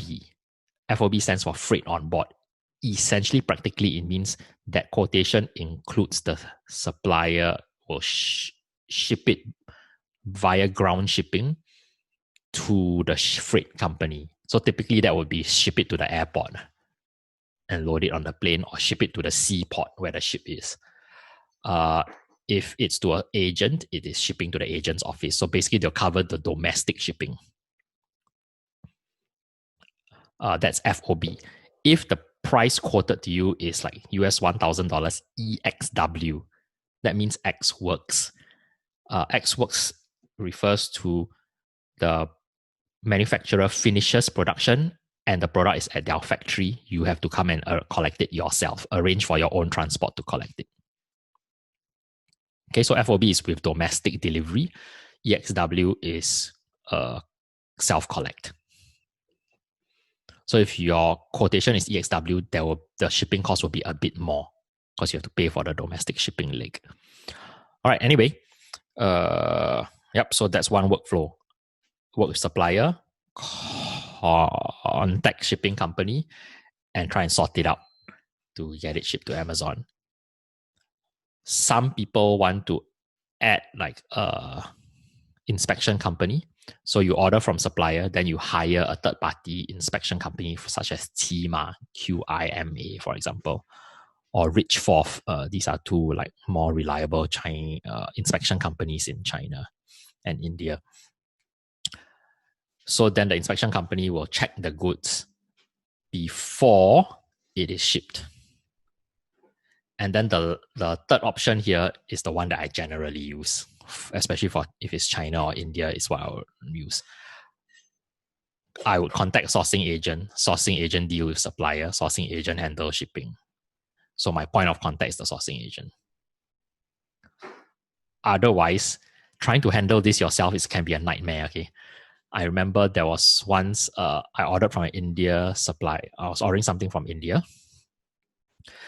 Then I asked the supplier in India to arrange the shipping by sea to the US. But when you get to the US, you need a customs broker to clear customs. That's by law in the US. So what happened was supplier arranged the sea freight company. I arranged the customs broker. Then I have to put together an email to introduce everybody to everybody. Then what happened was then the supplier handed off to the freight company. The freight company brought it to the port in Calcutta. And then the goods got stuck in the port for 6 months. Because the customs inspector at the port of departure, he wanted a bribe essentially. And I refused to pay the bribe. So it was just stuck there until that inspector was transferred and a new inspector came in. And then when he found out, he was really angry. Basically, he said, wow, our country is trying to encourage exports and we have this kind of rotten officers. So anyway, after 6 months, it got cleared. And then it got onto the ship, which is this freight company. And what happened was the ship then sails to the US, and then the customs broker cannot find the shipment because it turned out that the freight company made a typo and sent the wrong tracking number to the customs brokerage. So then messed up again. So then this whole process became super messy. That's why for me, I just don't want to deal with all these things. I'm just going to contact a sourcing agent. Hi, you do this. This is your rice bowl. You do this like every day, right? Why don't you just handle everything? Because if I try to handle it, it's really like try to save a few cents and end up like wasting hundreds of dollars and hundreds of hours. Literally. All right. So that's what I do now, especially for China or India. That's what I would recommend because it can be more messy.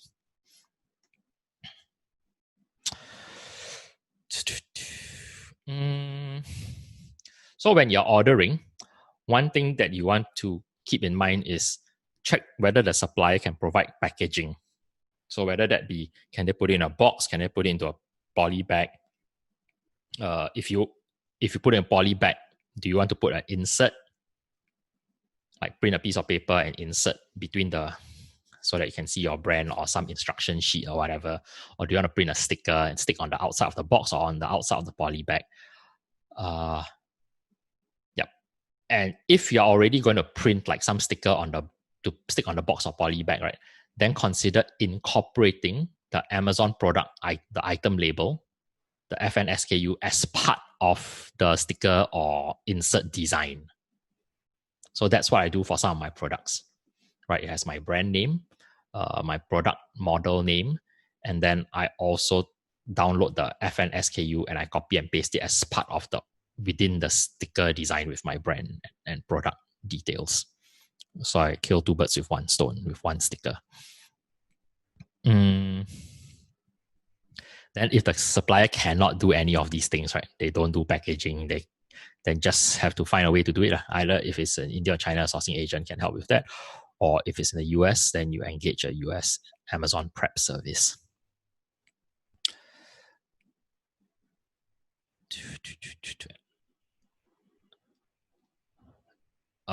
Finally, I mentioned like some people, if you use a sourcing agent, they can also receive and inspect your orders, arrange shipping. But if you don't use a sourcing agent and you want it to be inspected, this is one of the links that one of the companies you can use. Another company you can consider is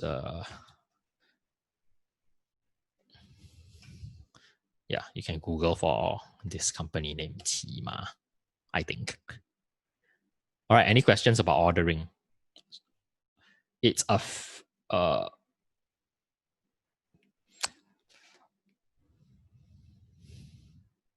so when you order something, the document you generally send to the supplier or to the agent is what's technically referred to as a purchase order. The first step might be you request for quote. Right. If it's on Alibaba, then everything is already like on the website. They have all the everything's online.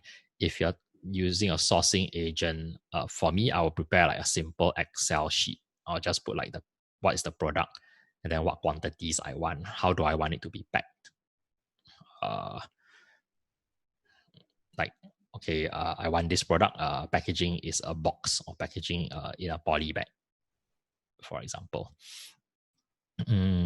And then if it's like, let's say I'm selling, envelopes, then I'll say like, I want it packed into sets of 20 piece per set.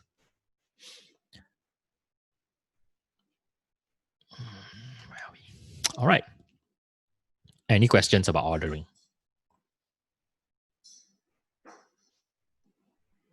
Okay. The other, if you're ordering from suppliers that are outside the US also, right? Why is it helpful to have an agent in India or China? It's because they receive the product domestically. So if there's a shortfall, right, like you ordered 1,000 pieces, but they send you like 800 or whatever, or they send you the wrong product, or the product standard is like fall short of what you asked for, at least your agent, who's your rep on the ground in that country, can deal with a return, refund, or change of goods. Because if you are blind, right, and you don't have inspection company or you don't have agent, and then the supplier ships directly to the US, and then it happens to be the wrong product, or they label it wrongly, then essentially you're just burnt. There's no more recourse, or it's very hard to resolve the issue because it will make no sense. You want a refund, then you need to like ship the goods back to the supplier for a refund, but that would be crazy. Now you have to pay international shipping back to India or China. That will totally not be worth it anymore. So you want to make sure that whatever you produce, if it needs to be checked, it should be checked within the country of origin. So for US suppliers, if you trust the supplier, then you can let them ship direct to Amazon. If not, then you can use a US prep service so that at least like somebody checks it before going to Amazon. All right, so after you order, you have to deal with shipping. Like I say, if it's international shipping especially, let the professionals deal with it, but you still need to know a few basic terms. So these two pictures illustrate the two extremes of shipping. One is the one with the DHL is what we call express, and this is what we call ocean freight. So on the opposite ends of this spectrum, the fastest but the most expensive would be express. So all these companies are express companies.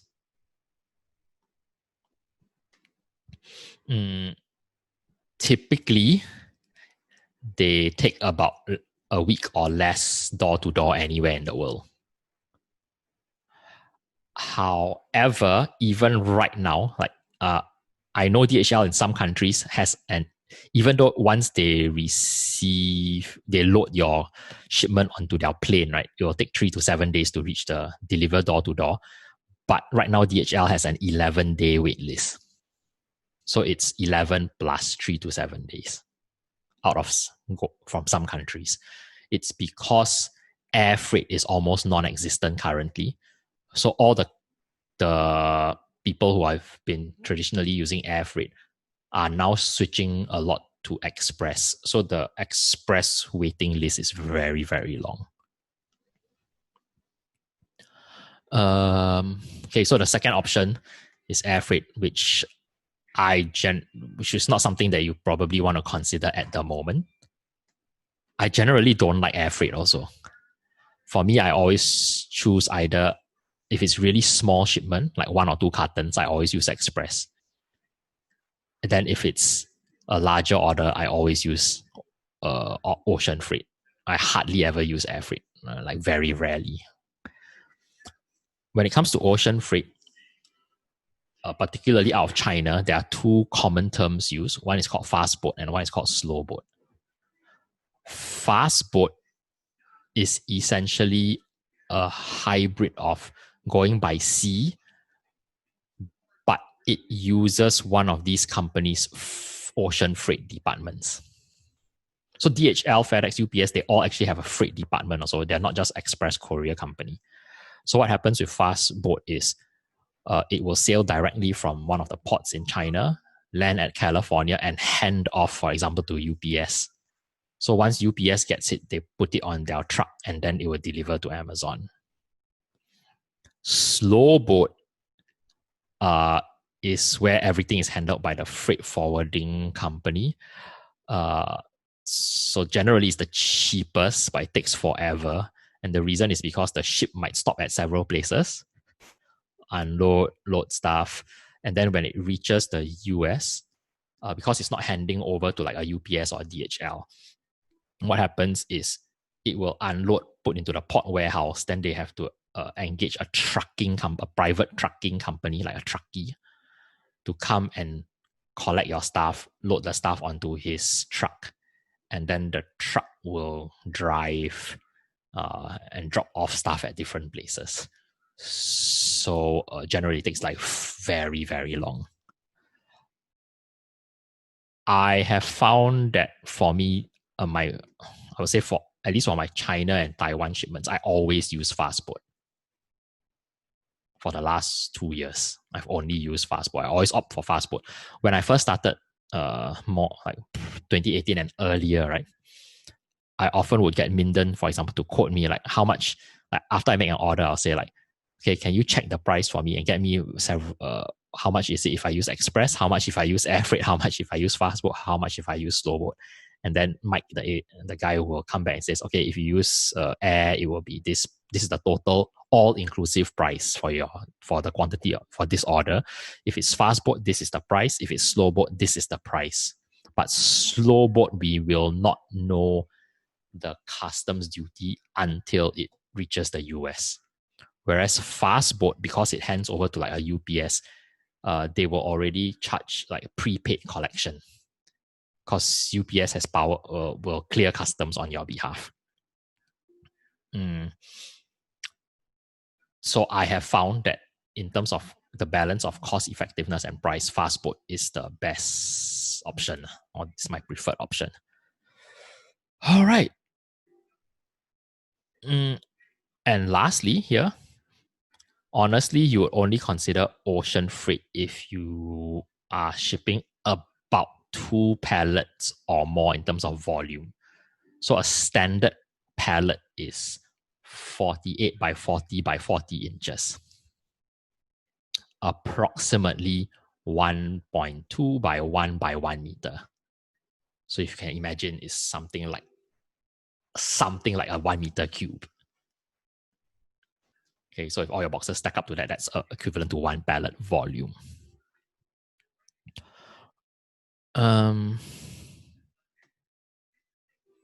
Earlier I mentioned this, so you already know what's EXW, FOB. The important thing, especially if you are dealing with a supplier and shipping company directly yourself, right? You must make sure that you always select the option to ship DDP. Anybody know what DDP stands for?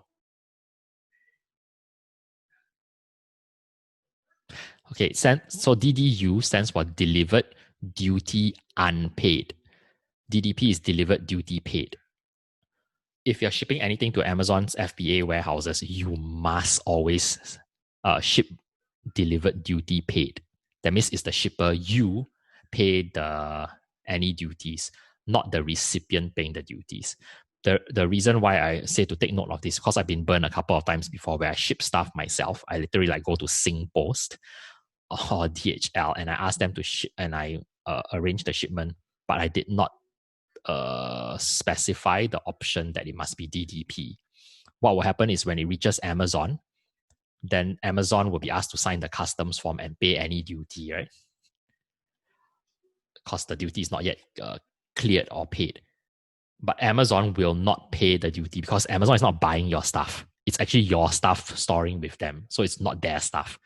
So therefore, they cannot sign the customs clearance on your behalf. Then what will happen to the shipment? You have two options: either return to sender, which will double your shipping cost, or dispose.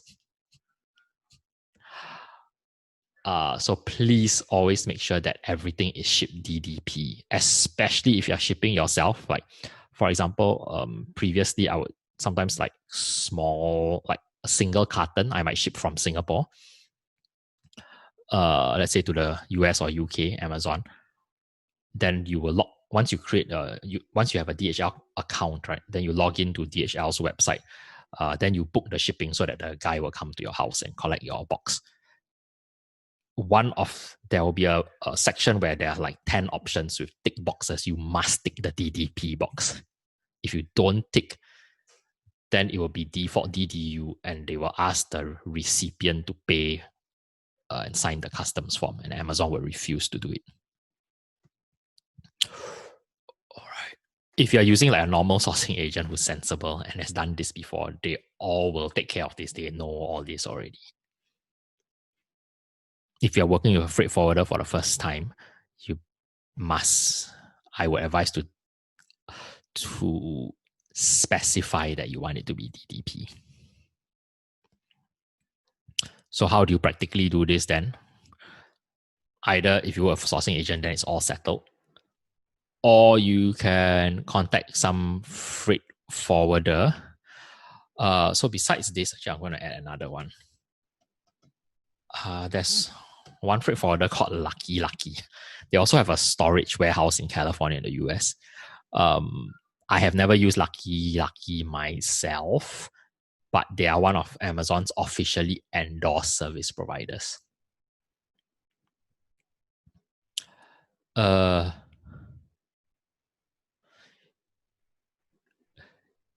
Most of these freight forwarders would also have a partner like customs brokerage, or they have an in-house customs brokerage agent that can help clear customs when it reaches the US. However, if they don't, then you will need to engage a US customs broker and connect them with a freight forwarder.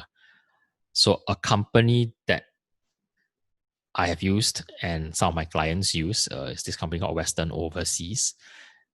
They are both a customs broker as well as a freight forwarder.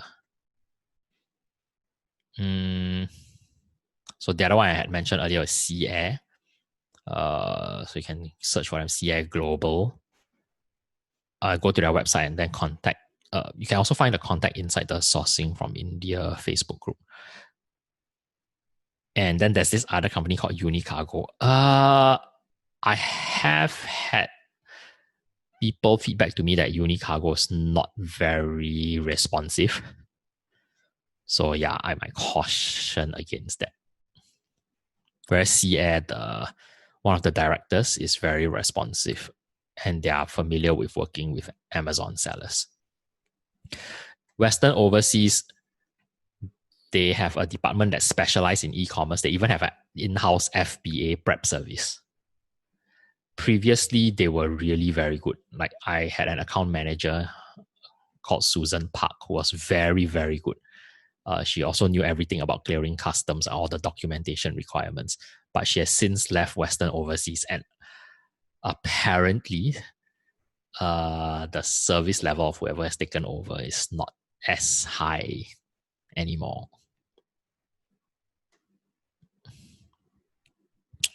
All right, so we've gone through the process of doing the research, shortlisting the keywords that determine the product.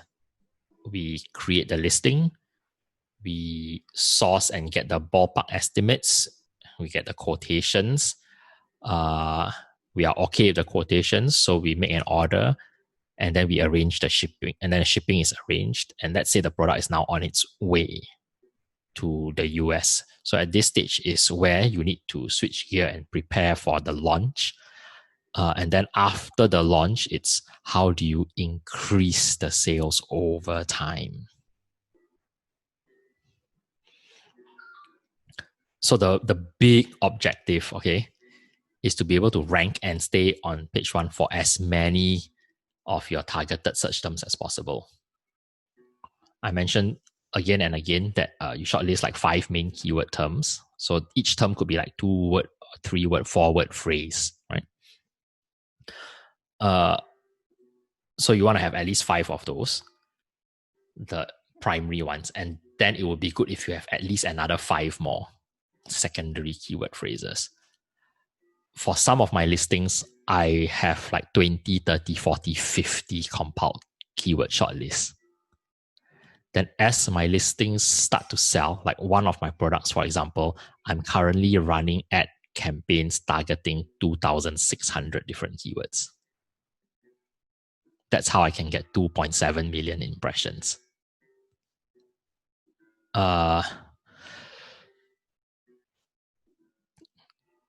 So yeah, but you start off somewhere. So start off with 10, okay? 10 keywords per product as a good baseline. And then you, because you have targeted the keywords that are generally less competitive, the idea is so that it will be easier to get onto and be able to stay on page 1 for those less competitive keyword terms. If you go after very competitive terms, it'll be very hard to get onto page 1 when people search for that keyword. And then even if you can get onto the on page 1 for that super competitive keyword, it's very hard to maintain. You'll always be like fighting a like perpetual losing battle. So what's the foundation for launching? First of all, your listing must be super well optimized in terms of the copywriting. The keywords must be optimized in the title. So again, the 5 primary keyword terms and the words within those terms. You should have well-crafted bullet points. All right. The bullet points is not so much to rank. It's more when a customer is reading them, whether they would be encouraged to click the buy button or like be scared off and not want to buy. Number 2, don't forget a competitive price. If your price is way off, right, from the norm, unless your product can be pitched as like why it's so premium. It will also be very hard to convert people. After they view the product, they will not be interested to click or to buy. And then if you cannot get people to buy, right, over time, even if you manage to land onto page 1 for a certain keyword, if after 1-2 months nobody buys, your ranking will go further and further back. You will keep dropping because the search engine thinks like, whoa, not a single person wants to buy after they type this keyword search term. We show your listing to the customers, but out of 1,000 people, not a single person bought. Then the search engine will interpret that as your keyword is a poor match for this keyword. Your product is a poor match for this keyword. And so we are not going to show it anymore. We'll push it further and further back in the search results position. So without optimization and a competitive pricing, you cannot rank, you cannot convert. So you cannot stick your search rank. Right? Of course, the spanner in the works here is the reviews. You don't have direct control over the reviews. You do have indirect control. The most important factor is selling a good quality product. If you sell a good quality product, then most of your reviews should be positive, 4 or 5 stars on the whole. Of course, sometimes you get a nasty customer. Like sometimes it's like a user problem. Then the customer leaves you a 1-star review.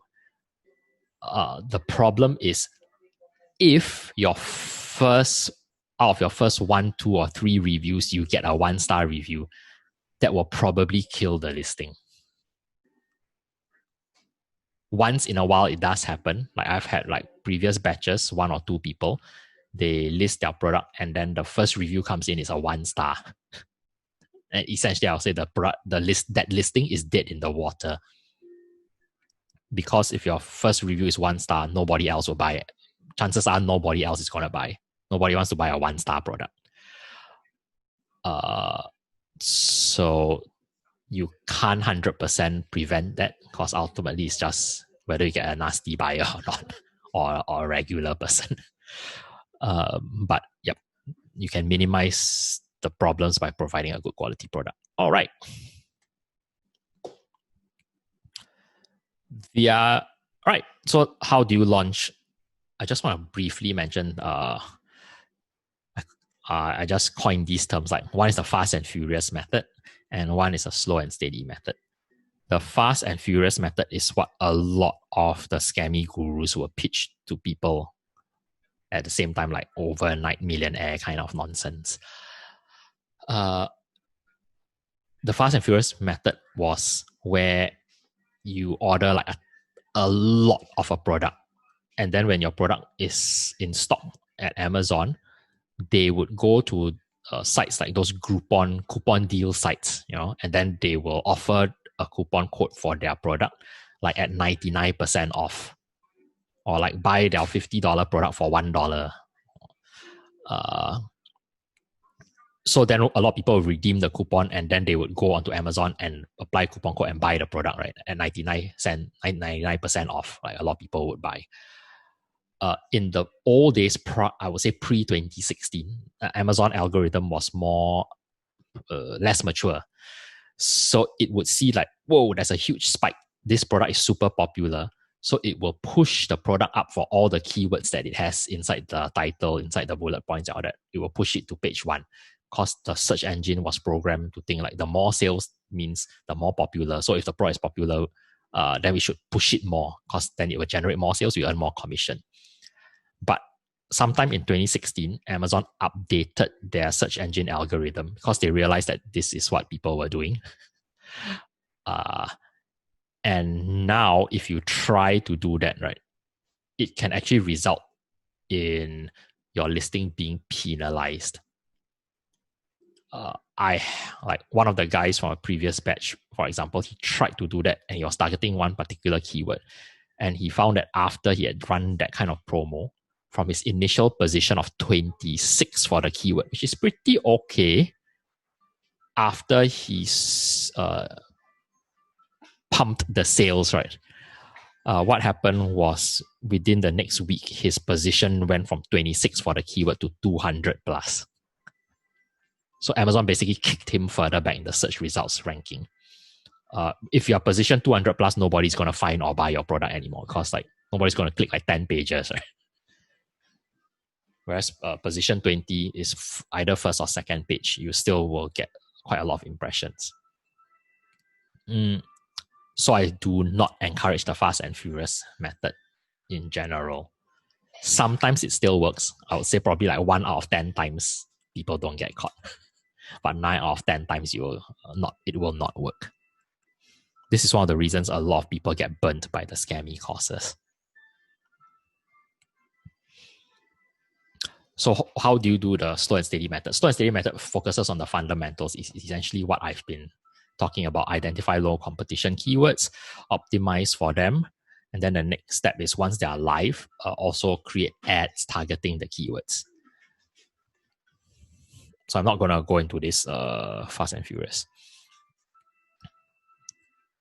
Right? So you identify less competitive keywords, you optimize them into your listing copy, the 4 sections. You might start with smaller quantities, anywhere from a handful to a few hundred units. I'll show you how I decide how many units to order in a while. And then the inventory, start with simple, don't do overly customized. All right. For me, I don't like to spend too much on packaging or customization until the product is proven that it can rank and it can sell. Some people spend I know people who spend like $1,000-$2,000, hire designer, custom print packaging and all that. And then when they launch the product, there's like no sales. I rather launch the product like basic plain packaging. After it sells like 500 units, sure, then maybe I spend a bit of money to improve the packaging.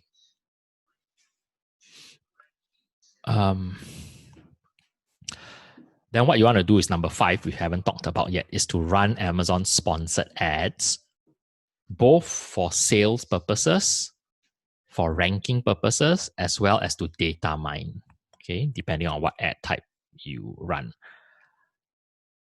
And then you scale gradually. Scaling gradually means you use data from 2 sources. What I do is I use data from the Amazon advertising reports. I also use data from Helium 10 because you can use Helium 10 like Cerebro. You run Cerebro on your own listing, right? Like earlier we ran Cerebro on competitor listings. So if you run Cerebro on your own listing, this is what it will look like.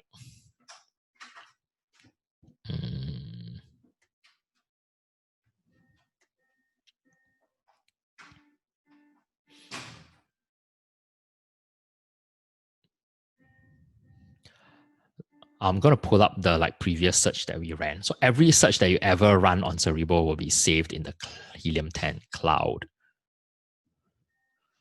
So like earlier we ran, yesterday and today we ran a couple of searches. So let me just pull up one of them. So let's say this one that we ran today.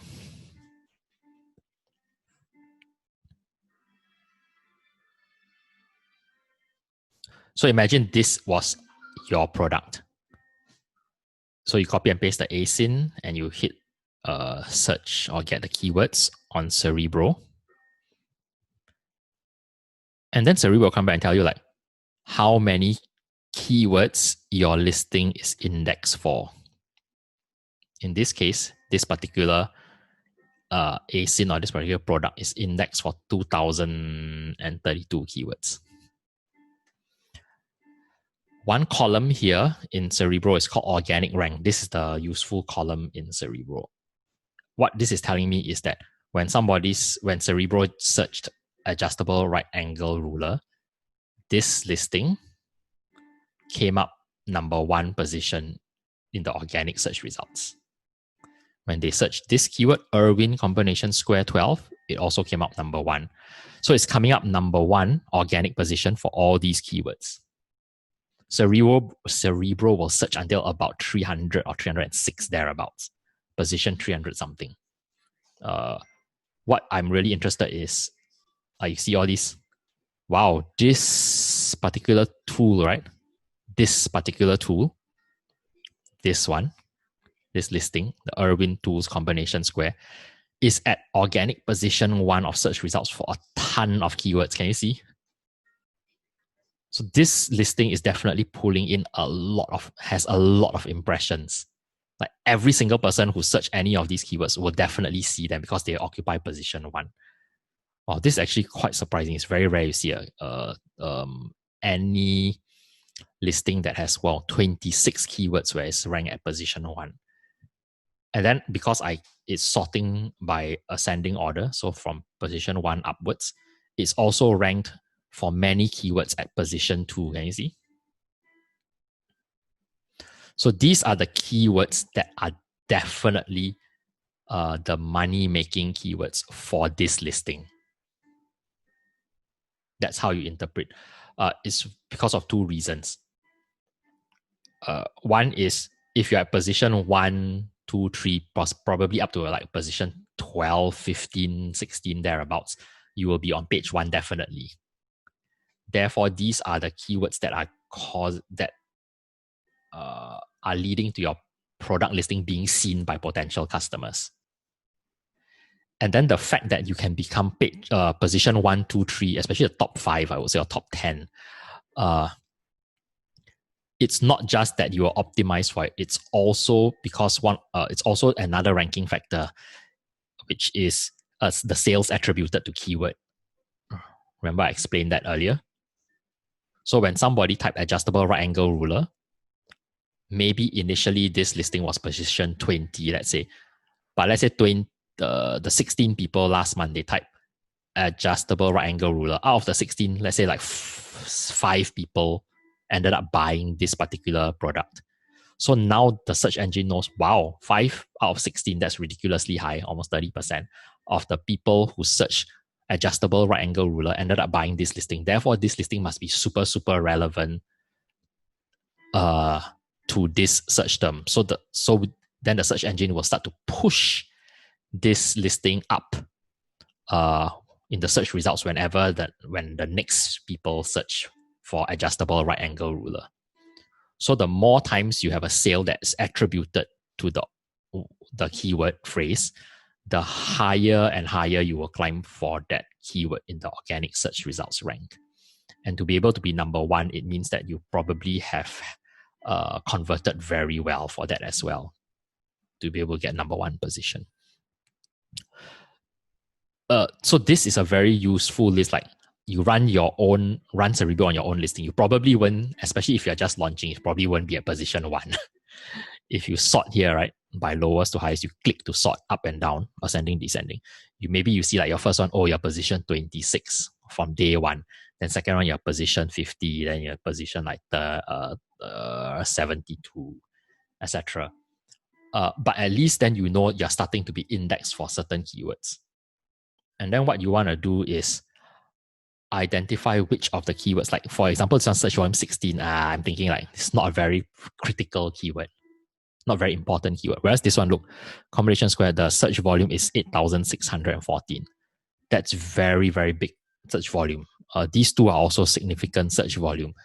So I would pay more attention to these keywords. Then imagine if it was this keyword, and imagine if your initial, when you check your position, let's say is 50. Right, 50 on a typical Amazon page will be the second listing on page 2, because nowadays Amazon is showing 48 listings per page most of the time in every search result. Second listing on page 2 is way worse than last listing on page 1, because there's a much higher chance people scroll and skim the whole of page 1, and a much lower chance that anybody will click next to go to the next page. So if you can jump from second on page 2 to like somewhere at the bottom half of page 1, it can make a big difference to the impressions and therefore the clicks and therefore the sales. So when I identify a keyword like that in that kind of position, I will focus a lot of attention, and what I'll do is I'll manually create multiple ads targeting that keyword phrase. And I'll bid aggressively to have my ad shown for that particular keyword phrase so that people will see my listing by virtue of an ad spot at the top of the search results, like in the first row. That will increase exponentially my odds of getting a click. And then if enough people click and some of them buy, the moment I have one sale, it will bump up my position a bit. And because I'm already near to page 1, I'm at position 50, number 2 on page 2, maybe one sale will bump me to the bottom of page 1. Then 2 sales will bump me to the middle of page 1. 3 sales will bump me into the top 10 of page 1.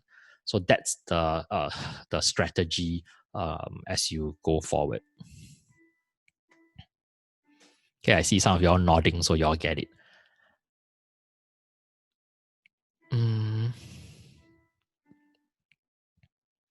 Okay, again, I will skip this. This one you already know. All this is basically the same things. So again, you identify a keyword, you have already optimized in it. I've just gone through this using Cerebro to reverse asyn yourself. You can also reverse asyn the top competitor listings. Right? Then you target the same keywords in ads for your own listing. You target the same keywords and you also optimize the keywords. If you put the keywords in your title or in somewhere in your bullet points or the back end or in the description, and then you also run an ad for that keyword, right? And then you capture a sale, that is like double power boost to the ranking for the keyword, because the search engine is like, whoa, customers search this keyword, you are running an ad for the keyword, you also have the keyword inside your listing somewhere, and the customer bought. So you have all the ducks lined up in a row, like every factor for ranking is a tick. So that will give like a super power boost when the sale happens to push you up for that keyword in the search results rank for subsequent searches by other customers. All right. The other thing why it's important to put the keywords into your listing, title, bullets, description, and backend, it's whenever you launch a new product, I would highly recommend that you run some automatic advertising campaigns. Automatic advertising campaigns where you don't specify what kind of keyword you are trying to target. You just let Amazon search engine use their 100% use their algorithm. They will read your listing, and then based on whatever they can read in your title and other copywriting sections, they will try to match it to the customer's search to display your listing.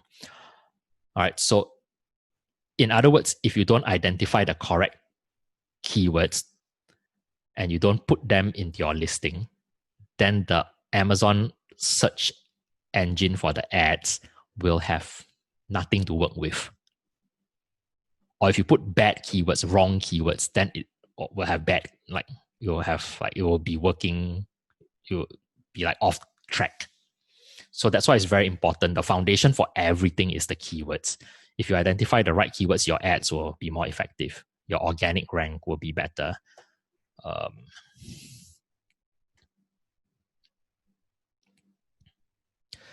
So after you run like the automatic ad campaigns, this part is very theoretical, okay? Some of you might feel a bit lost. I just want to go through the big picture idea. But the best thing is usually on the third or fourth call is when third and fourth call typically is when we work on the ads together, because you need your product to be live in order to run an ad. If your product is not live, your ad will not run because there's nothing to buy. All right, but after you run your ads for at least 2 weeks, I would say, then you can download something called the Ad Search Term Report. This is a super powerful report. You will download as a spreadsheet, and Amazon will literally tell you every single search term that a customer typed that led to them seeing your product, clicking on your product, and buying your product. That is like a super jackpot of keywords. A lot of people don't even know how to like download that or that even exists, and like how to interpret and how to use that info. If you know how to use that info, right, literally your ads can double or triple your sales. But essentially, you download the search term report, and then I use Excel to put in some filters, like for search terms that generate more than how many sales. Then I know that in the last 2 weeks, then I know that those are the important keywords. If I don't have them in my listing, I must try to include them, optimize for them. Also, then I will shift them. If they were an automatic campaign, I discovered that search term for an automatic campaign, then I will now add that keyword phrase into my manual campaign and target that specifically. At the same time, the ad search term report will show you, you can see what keywords like resulted in many clicks but no sales. So sometimes you will see like, whoa, there's this particular search term. It was searched for and clicked by 50 people 50 times, but 0 sales in the last 2 weeks. Then you know this keyword is like bleeding money because you are charged per click. So that is a non-converting keyword. So what you want to do then is you want to make sure you go into the automatic campaign, for example, and you negative target you add the keyword. There's a section you can put in negative phrases. So that will stop the search engine from running ads for that phrase and therefore stem the bleeding. So that's what so it's the ad engine is like very, very powerful. I generally also always tell people I rather spend money on Amazon ads than Google ads or Facebook ads in general. And the reason is because when people go on to Facebook or Instagram, is their intention to search for things to buy? Not really, right? People go onto Facebook because they want to see what their friends and family are up to, or they are kaypoh. Or people, when they go onto Google search, are they looking to buy stuff or are they looking for info typically? More likely looking for info, right? Like they're the research phase. But if a person has opened their Amazon app on their phone and has typed a specific product, is it because they are just looking at what their friends are doing, or is it because they actually are interested to thinking of buying something? It's because they already want to buy something, right? That's the intent, right? And so when you run the ads on Facebook and Google, the ROI will generally tend to be poorer than the ROI for a Facebook ad, for an Amazon ad, because the intent is already there with Amazon. So the conversion rate would tend to be better. All right. I'm quickly glancing at the chat now. Okay. Before I go on, like I have a few more slides only. Actually, let me finish up the slides and answer the questions, okay? So in practice, this is how I would run on Helium 10. Let me make the screen bigger, okay? This is where we are trying to scale our sales, like grow our sales. So this is a screenshot of one of my actual products. So I've basically masked the keywords for the specific product. But then in Helium 10, I've run Cerebro on my product, and then I sort by the search volume. Last time Helium 10 had exact phrase and broad phrase. Now it's like combined into one, okay?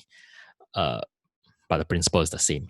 So I sort by highest to lowest search volume, because the higher search volume means the keyword is more valuable. There's a more in-demand keyword. So for example, in this case, I can see like this keyword, I am ranked, has super high search volume, and my product for this keyword is ranked at number 18 when you search on Amazon currently. This is updated, like Amazon updates their thing like every hour. So like it might be 18 now, next hour it might be 20, tomorrow it might be 15, but it'll be like thereabouts, jumping up and down around there. But what I do know is for this particular product category, at that time, it was 16 results per page. So page 1, 16 results, page 2, another 16. So for a keyword like that, such incredibly high search volume, and I'm basically position 18, which meant I was page 2, number 2 at that point, I would definitely try to pump a lot of focus. I want to make sure this keyword is in my title. First of all, like if it happened to be only in my bullet point but not in my title, I will now definitely insert this keyword phrase into my title to carry more ranking weight. Maybe just doing that alone might bump me up from 18 to 15 or 12. And that will make a huge difference, jumping from page 2 to page 1 in the middle. At the same time, I will run manual advertising, targeting specifically this keyword, because by advertising, I can appear right at the top of the page when people search for the keyword. Because the first 4 spots are reserved for ads on desktop, and the first 2 spots are reserved for ads on the mobile. So if I appear there, then I get a high chance to get clicked. And then if I can get a few clicks and a few sales, then my organic rank will start to climb. And then that becomes like, like it's a cycle. The better you do, it will make you do even better. So that's why I sort by search volume. I see like what's more valuable, and then I compare to where's my rank. Like for example, this keyword, even though the search volume is pretty high, 2006, but the rank is 137, right? Versus like this keyword, the search volume is lower, it's 1007, but the rank is 17. So assuming that at this point, if this particular product is, when you search, it shows 16 listings per page, which one do you think I will focus on to bump my advertising budget focus? Would I focus on this keyword that is 2000 over search volume, but position 137, or I rather focus on trying to up the rank for this keyword that has 1700 searches? I would choose this one. Because even though it has 1000 less searches, but the position is almost page 1 already. So if I can just get a few more sales per week or 1 or 2 more sales per day, it can cause me to jump onto page 1 organically, and that can have an exponential effect. Versus this one, right, 137, you're like page 10 or something. Even if I can generate, if I pump in advertising, even if I can generate the same number of additional sales as this keyword, moving up by 10 spots from 137 to 127 is not going to make any difference in terms of organic sales. But moving up 10 spots from 17 to 7 is going to make a huge amount of difference in terms of increased organic sales. So like all these things is important to understand. The other way you can manipulate the Helium 10 Cerebro data is now it's called organic rank. Okay, you sort by organic rank for your own listing, from lowest to highest, and then you just look to the point where you are just outside, like the top 10 or outside of page 1, and then you look for those products and you move them up. Like one of my corporate clients, like how I know the Pearly White stories, because they were one of my clients. When I went to their office, right, when they engaged me, they had already been selling on Amazon for a couple of years, but their sales like not a lot. Essentially, I worked with them, and within 1 month, their sales for one of their listings tripled within 3 weeks, actually. So this is essentially what I did. I ran Cerebro on their listing. I found out that they were positioned at that time 16 listings per page on desktop. There was one keyword where they were ranked position 18, and that keyword had 8,000 searches per month, but they did not have the keyword in their title. So I told their e-commerce manager, I said, can you just add this one word into your title?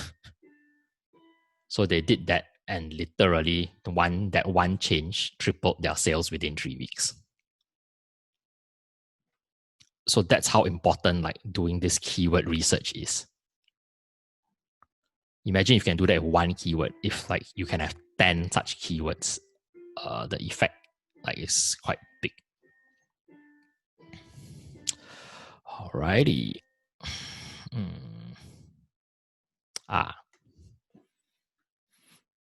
So this is often how I sum it up.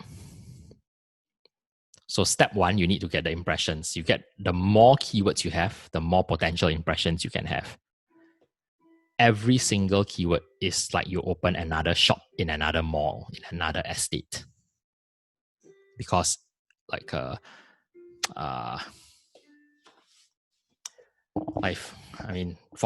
example, if you sell a handphone, some people will call this mobile phone, some people call this handphone, some people call this telephone, whatever. But like maybe 10,000 people per month will search for mobile phone. 20,000 maybe search for handphone. 5,000 search for Android phone. 5,000 search for smartphone, for example. So every keyword is a different customer base. You want to be able to capture as many customer bases as possible. So that's step one. That's how you get the impressions. The more keywords you have, the more potential customers you will reach. Then, once you make an impression, you show up in the search results. When they search because you have the keyword, you optimize for it, or you run an ad for it. They see your thumbnail and your title and your price. Those three factors must be convincing enough to get them to click. After they click, they will get onto your page. Then from there, all your pictures, your copywriting, your bullet points and description, etc., must again be convincing enough that they want to buy. So once that happens, that will cause you to have even more impressions, because it's a self-feeding kind of algorithm. And then this will keep compounding more and more. It has a compounding effect, for the better or for the worse. If you cannot get impressions, you cannot get clicks, and you cannot get conversions, your rank will get worse and worse. Then this will go in reverse. Whereas if you can get impressions that can lead to clicks, can lead to conversions, then your rank will become better and better and better, and you get more and more clicks and more sales.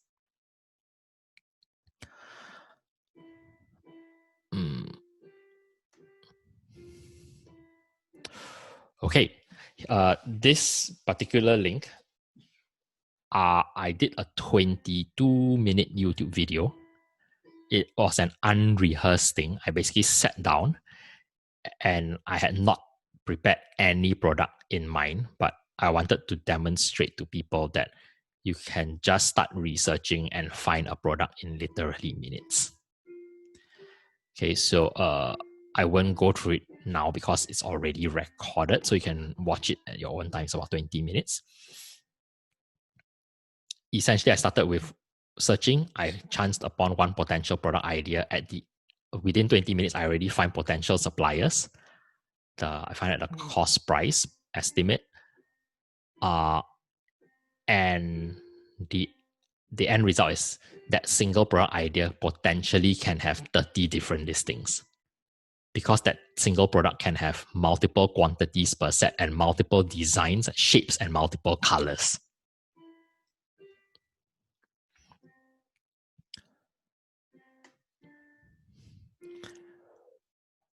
So the main ways to scale would be running Amazon ads. They are the sponsor ads is keyword based primarily, or product targeting. So you target other competitors' products for your ad to show up on their page. There's also the headline search ad, which is that banner ad, but that one you need to be trademark registered. You can do external advertising. Sure, you can drive traffic from Facebook, Google. Certain types of products do suit like Facebook advertising.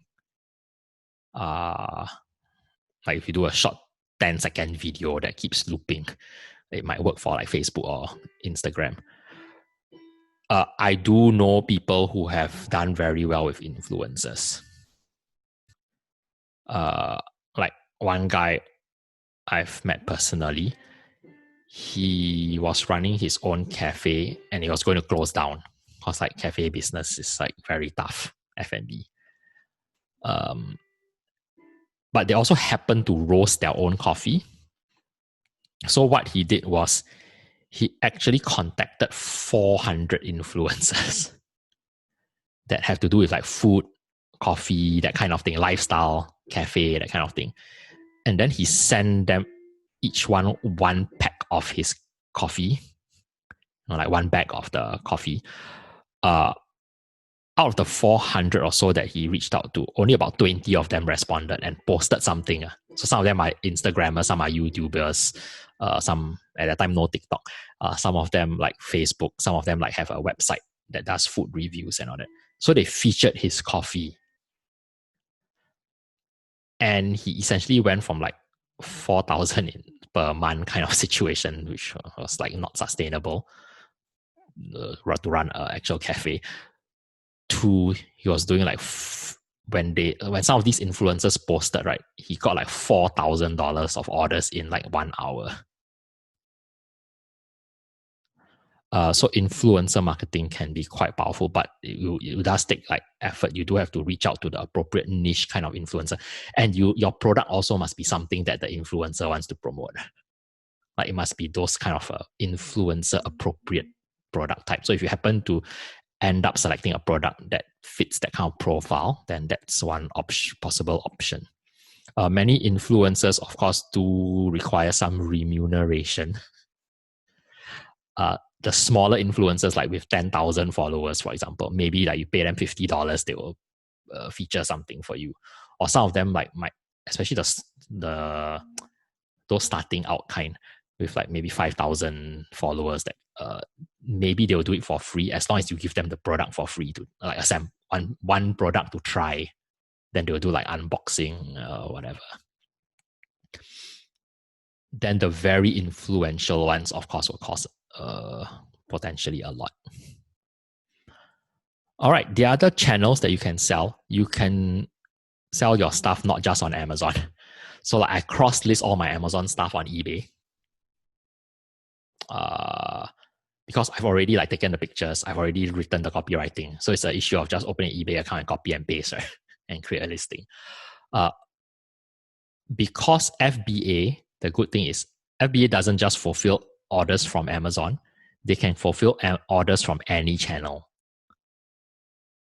So FBA is actually literally like a ninja van service. So whenever I have an order on eBay, it's Amazon that handles the delivery to the customer. So you could like do your own eBay store. You can do your own Shopify site. Like one of your alumni, you'll see him in the group. He actually is now building his own website for his brand, and all his orders from his brand are actually all fulfilled from Amazon. So he has linked his website to Amazon FBA in the back end. And then whenever there's an order on his Shopify, he uses Shopify for his website, then Amazon will deliver the product or will handle the fulfillment. It's not Amazon who actually does the delivery. Amazon works with like the Postal Service, UPS, as well as they have their own fleet of 30,000 vans. Okay, one thing I do for eBay is I use a third-party software. So for eBay, I use this software called JoeLister.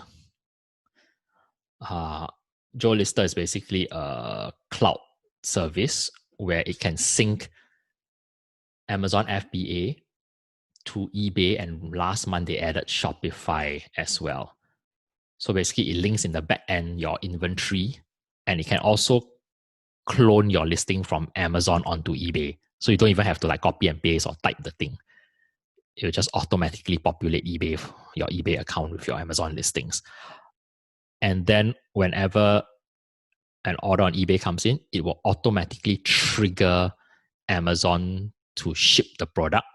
And then once Amazon ships, it will automatically sync the tracking number from Amazon to eBay so that eBay will notify the customer, your order has shipped, here's the tracking number.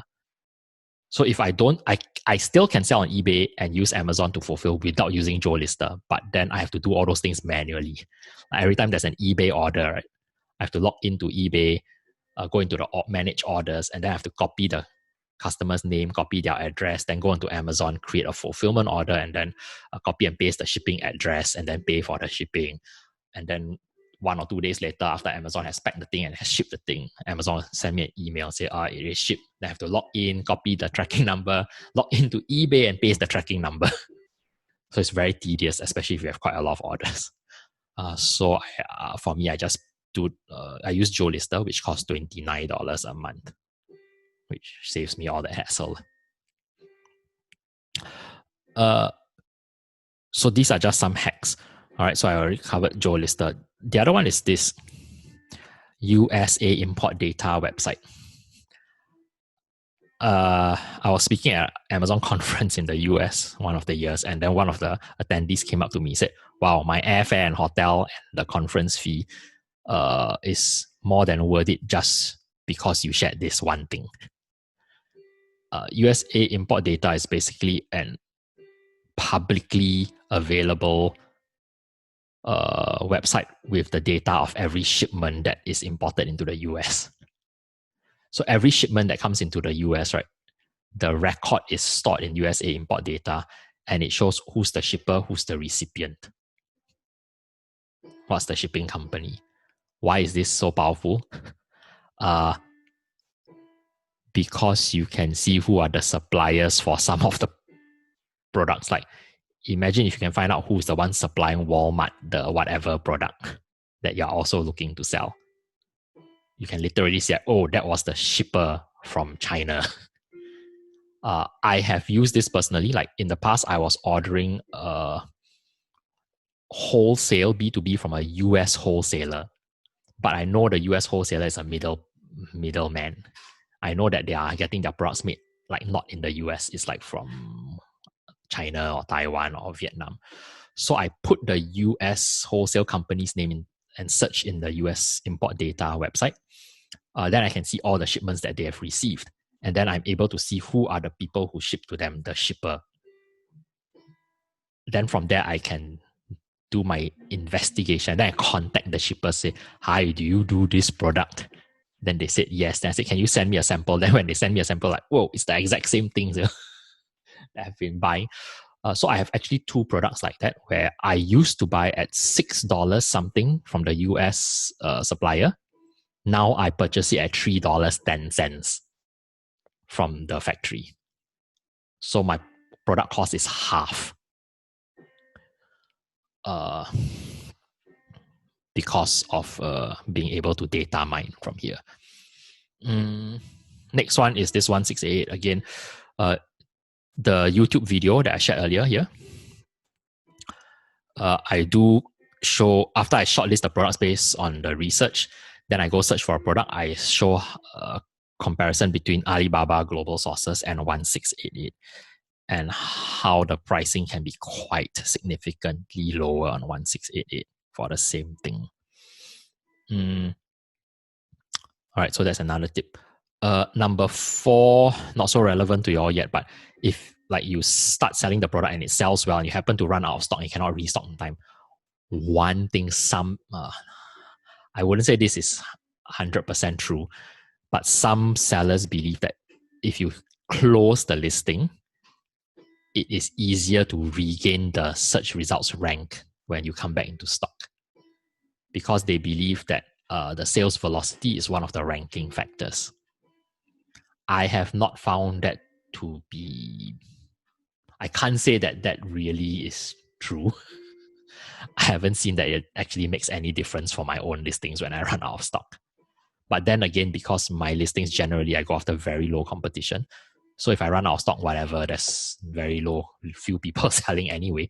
So when I come back into stock, then I again dominate that market.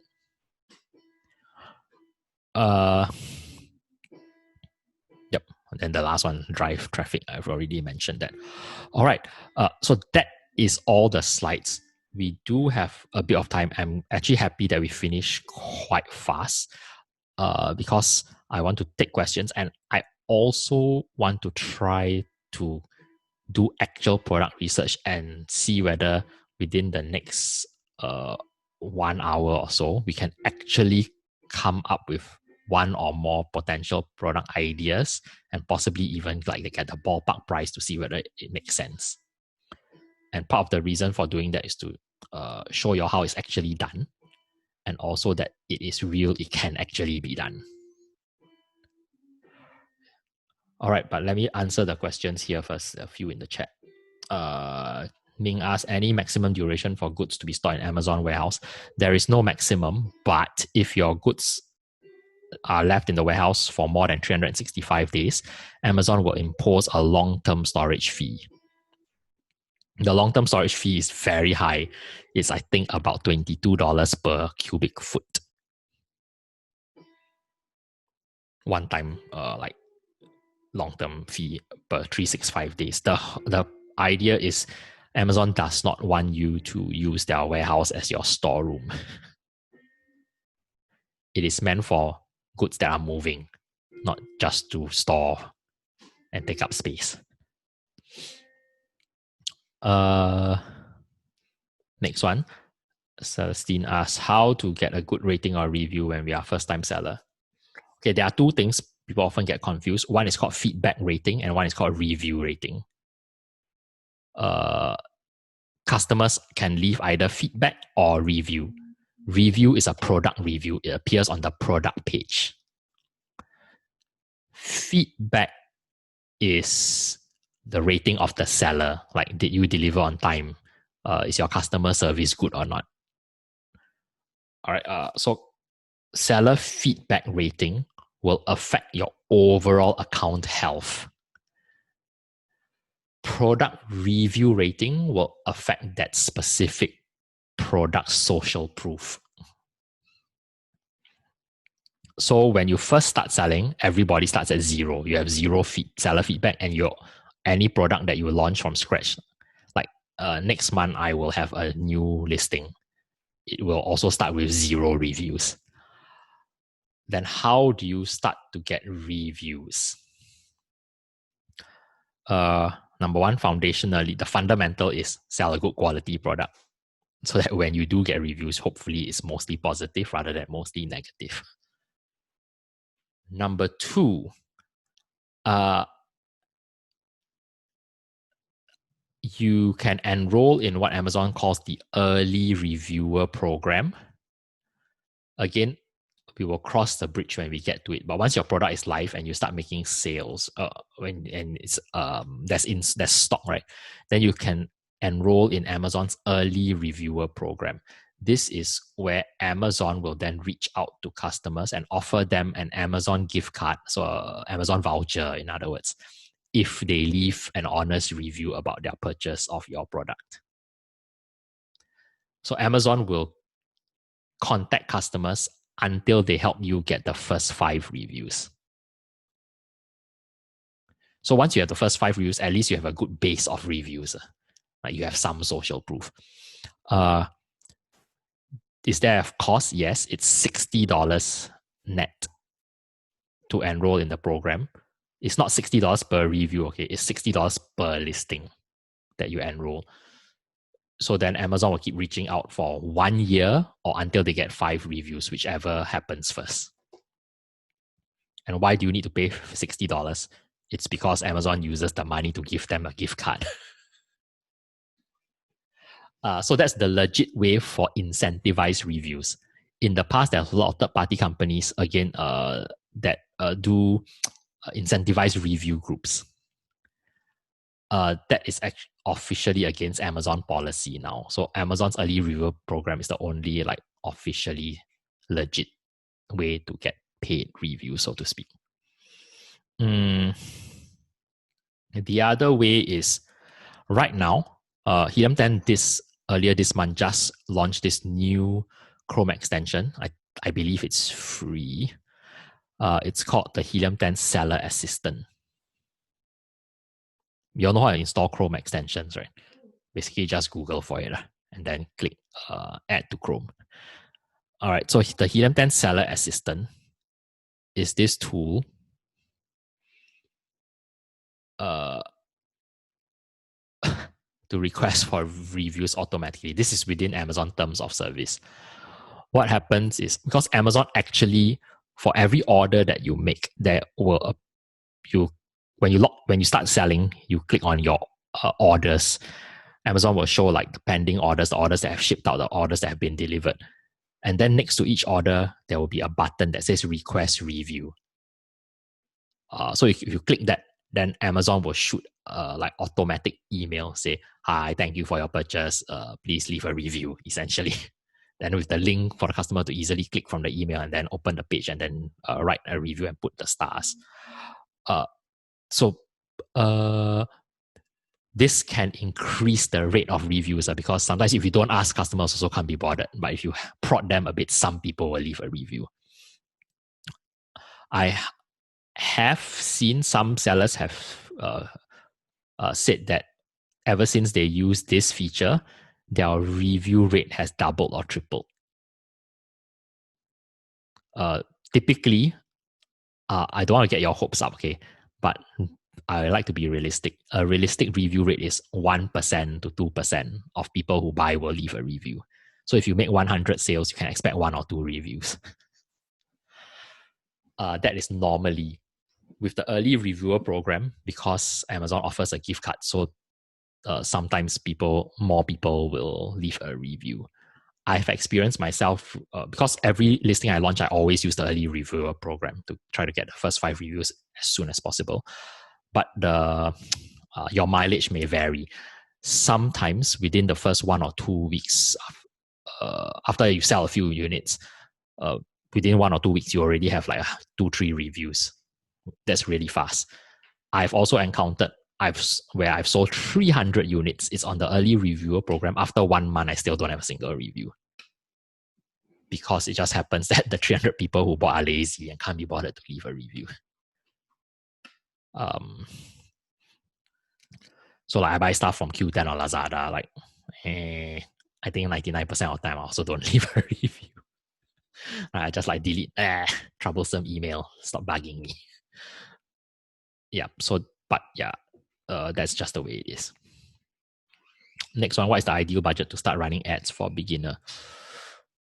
Okay, that's actually a really good question. Really hard to put a figure to it.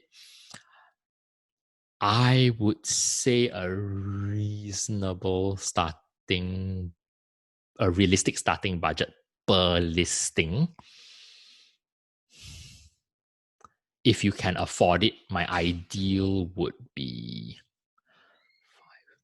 approximately $50 per day.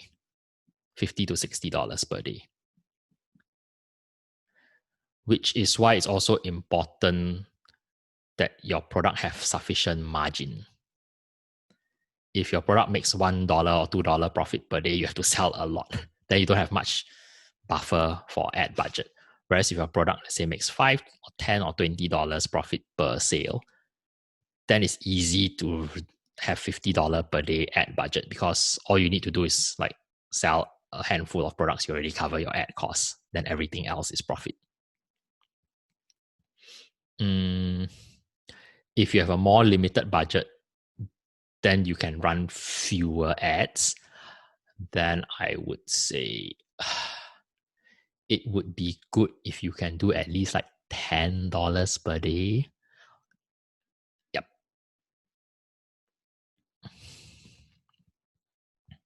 All right. Anita says, but anyway, Erini, your question, I guess it said ideal. So I would say about $50, $60 USD per day would be pretty ideal. That's setting aside a budget. You might not like hit this 50, 60. Like depending on how competitive your product is, you might end up like spend $5 or $20 per day. Yep. Okay, Anita says, I may have missed this. How many sellers is considered too many? Okay, so it's the number of listings per keyword search results. Okay, not so much the number of sellers. That is the number that we are talking about. The number of search results that show up for a keyword. There's no absolute number that is too many, but based on this product research list, right? Column G, number of results on Amazon. If it's more than 1,000, I will color it red.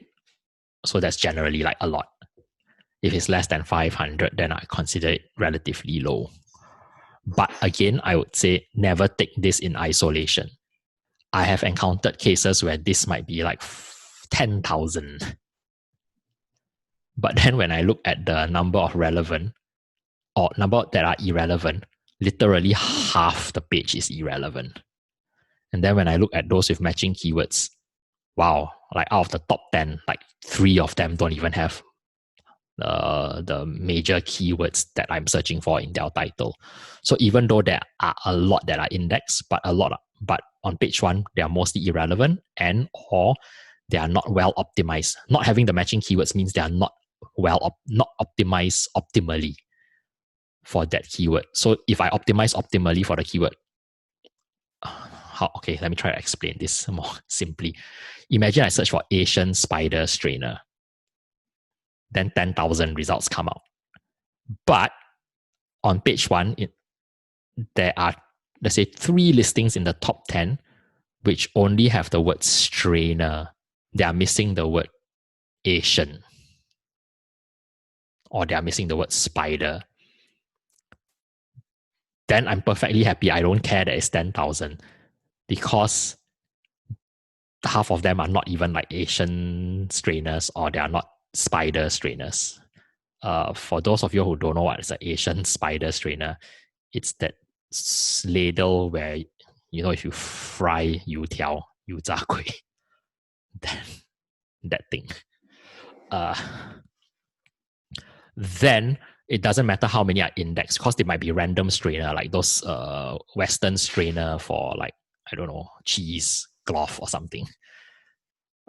Because when something is not optimized for it, doesn't have the matching keywords in the title, if I have the matching keywords in the title, it will make it much easier for me to leapfrog over them when somebody searches. Because now, like the search engine is showing these listings, like the cheese strainer or whatever, because it cannot find anything that's enough Asian spider strainers. So now if I offer an actual Asian spider strainer and I put that keyword in my title, now the search engine is like, oh wait, there's an exact match. So this is more relevant than that. Therefore, it will make it much easier for me to rank above the slightly irrelevant stuff. Okay. Fion number 1. When do I start to order my second batch when the product starts selling? Yes, generally I like to see like the first batch actually is proven that it can generate some sales. What I normally order, I'm going to show this after I answer your question in the actual demo.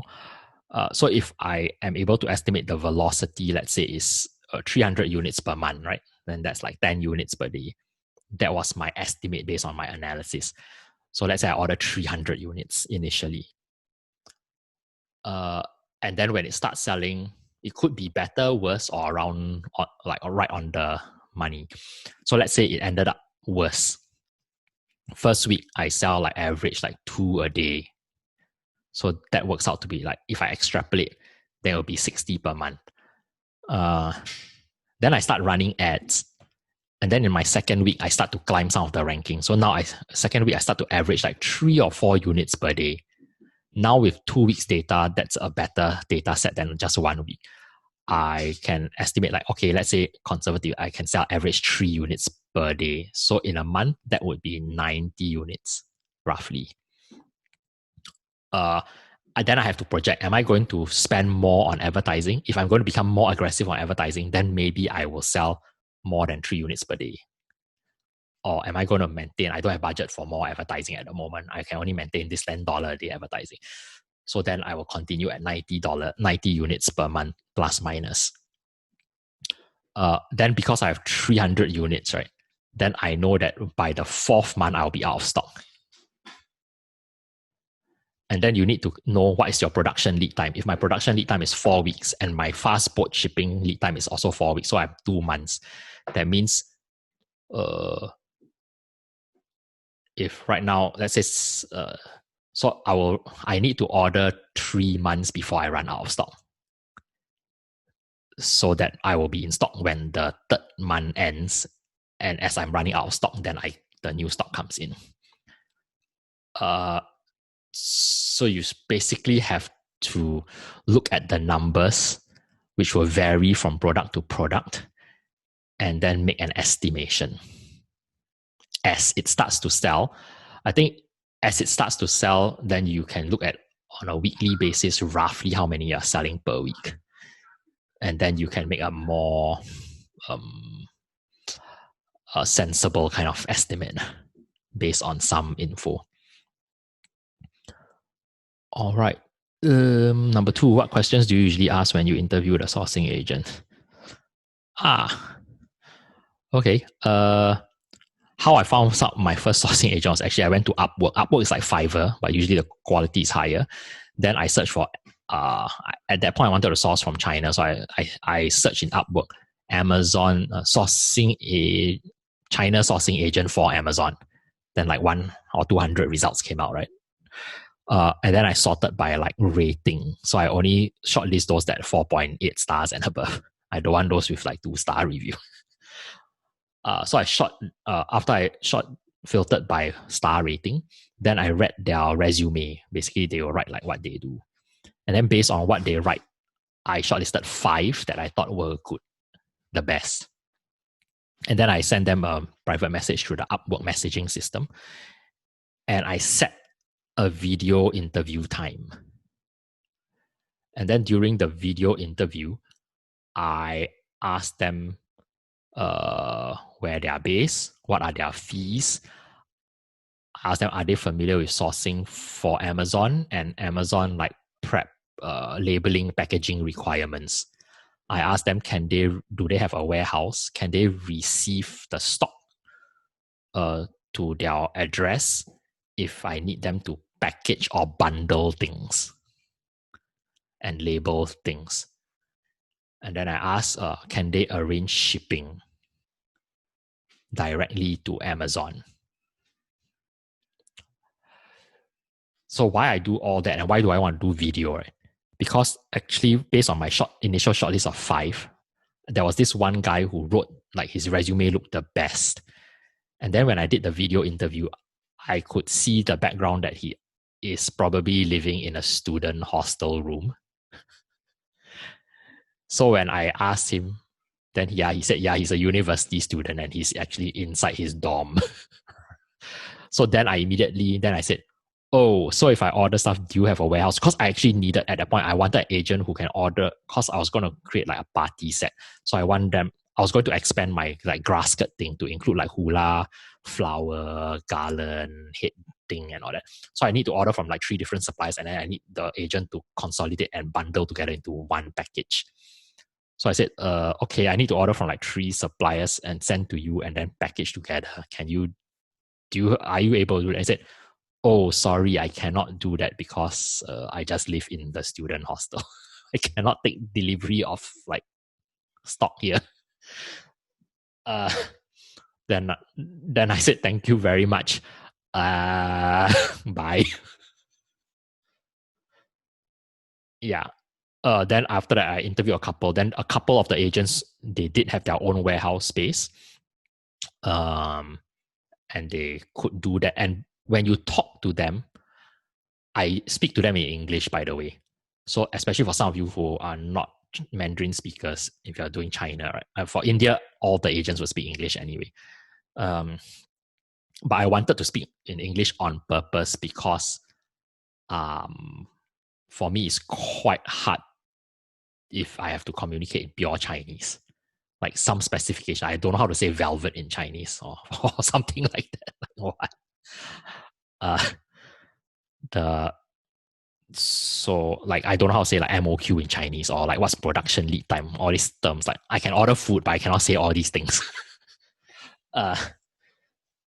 So yeah, I did the interview in English to gauge whether I can communicate with them effectively or not.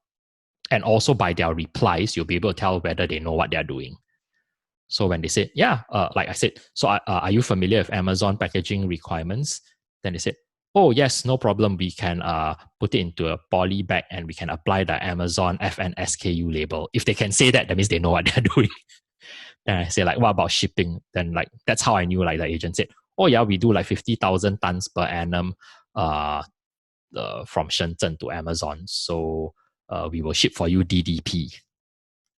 The moment they can even mention that, like something like DDP, then immediately you know they know what they're doing. All right, last question here, Alan. Are we allowed to rewrite, edit the listing after it's launched? Yes, you can click edit and edit the title, the bullet points, the back end at any time.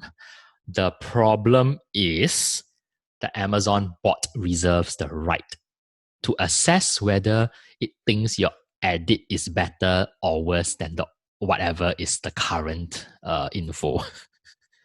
So it's very arbitrary. Like it's just whatever the bot thinks. So the bot is like a smart aleck. If the bot thinks your edit is not helpful or not making the information better, then it will not refresh the listing info on the front end. So sometimes it can be very irritating. I would say 9 out of 10 times, whatever you edit, it will change. Yep. But yeah, once in a while it doesn't. The edit doesn't stick. So if you think that your edit really makes the listing better, what you can, and the bot after you edit, after 15 minutes, you refresh the page on the front end. Okay, you search for a product and on front end, it doesn't change. You can click the help button, contact seller support, and say that you are, especially because you are the brand owner, then you have like more say. And you say like, we are the brand owner of this product, and the title should be this. The title should be changed to this, and then you put it in the message to seller support. Then usually seller support will get back and say, they will ask you to prove that you are the brand owner, especially if you are not brand registered. Then they'll say, we need to verify that this product really belongs to you and this should be the title.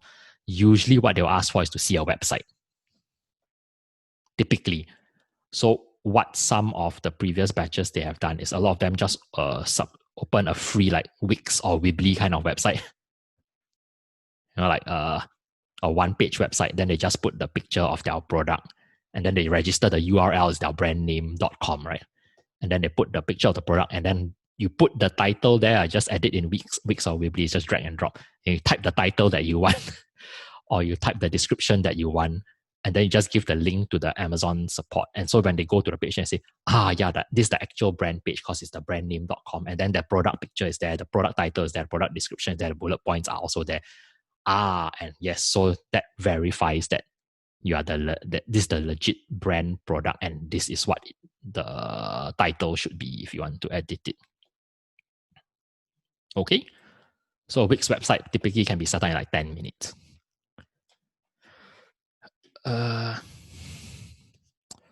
Okay, no other questions. Then let's jump into product research.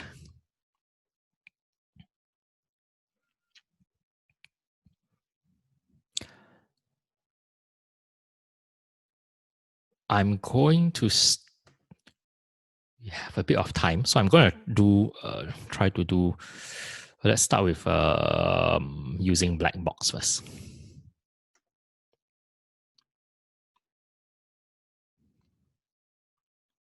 Yesterday we did black box the product search by product.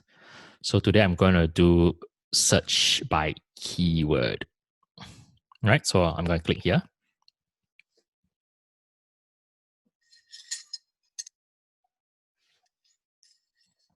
Okay, it's loading.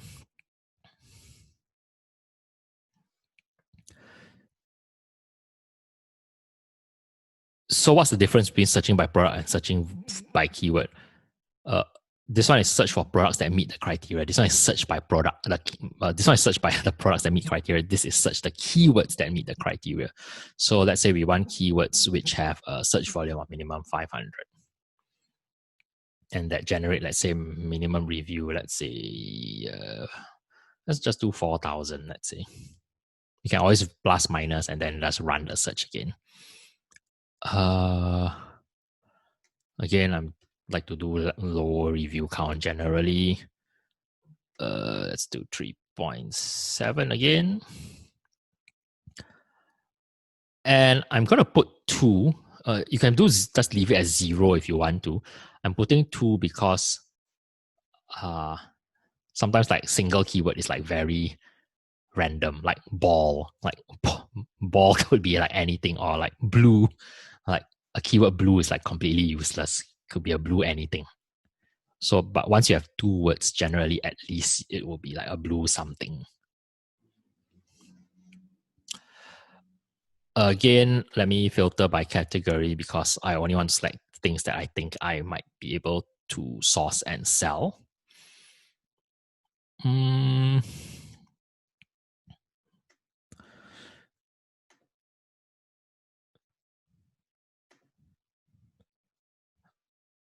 Let's do this. Okay, yesterday sometimes I'll tell people like tools and home improvement actually can potentially have quite a lot of interesting things, but it will also throw up a lot of irrelevant things because like under tools and home improvement, there will be like those Bosch power drill and all that, which you have to filter through. So I'm not going to select it for now. I'll do this. Okay, I know a lot of people like to do pet things, so okay, let's do pets as well. All right, so I've selected pets, patio, lawn, garden, kitchen, dining, home kitchen, handmade products, and arts and crafts. Sometimes it's helpful to also just select one category at a time. Okay, but let's try this first. So, alrighty. Wow. Tiny house. I'm not going to build a house, so. Inflatable paint booth. Huh. What in the world is that? Wow, the selling price is like really high. I have no idea. I guess it's a whole booth. Wow, why is everything like a house?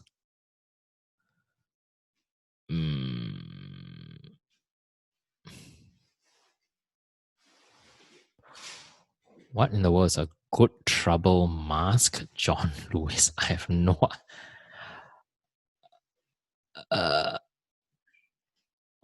Wow, this thing actually sells a lot.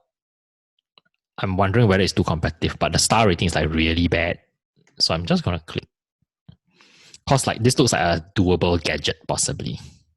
So let's see. So I'll let it load. Go back to this list, see whether anything else.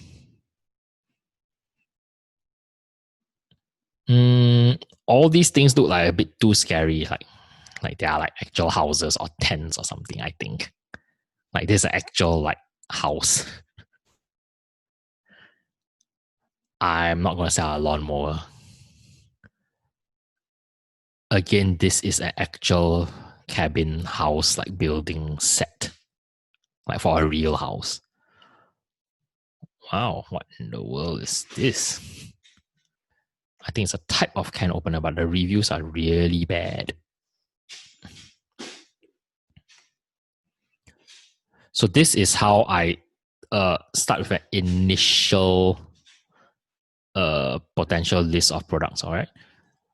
This one, like, okay, I think the selling price, like the 30,000 kind is too high. So I'm going to set a maximum price. I don't want to deal with things more than $200.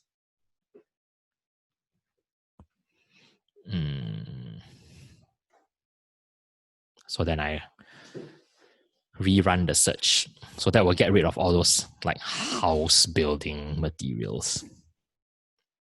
Okay, there's only 4 now. Okay, none of them are. I already clicked the 2 like can opener things. So let's look here.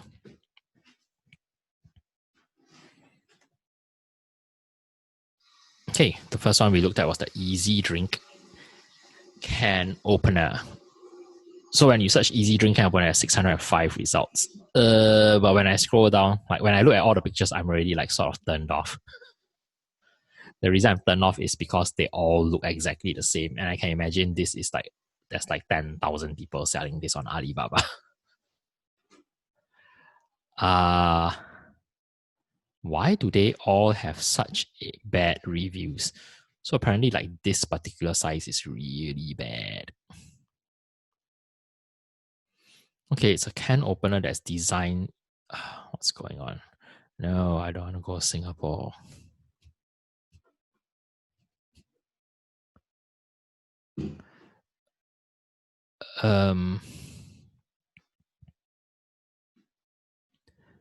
So it's basically it slices open the top of the can opener. The interesting thing, even though like the negative is like why do you keep asking me to go to Singapore? Even though they all look like generic dime a dozen, the same product.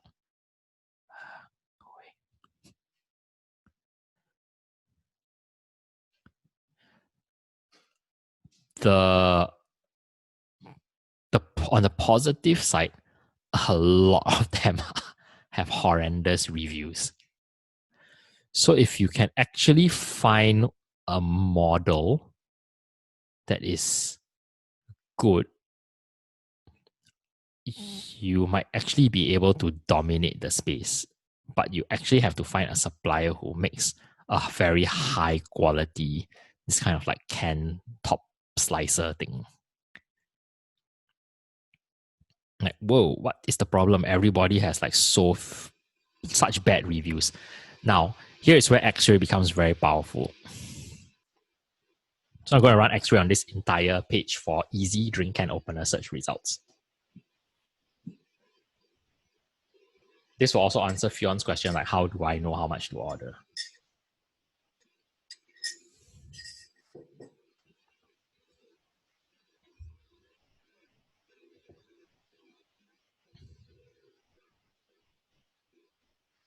Aha! Check this out. Everybody is selling like a lot, okay?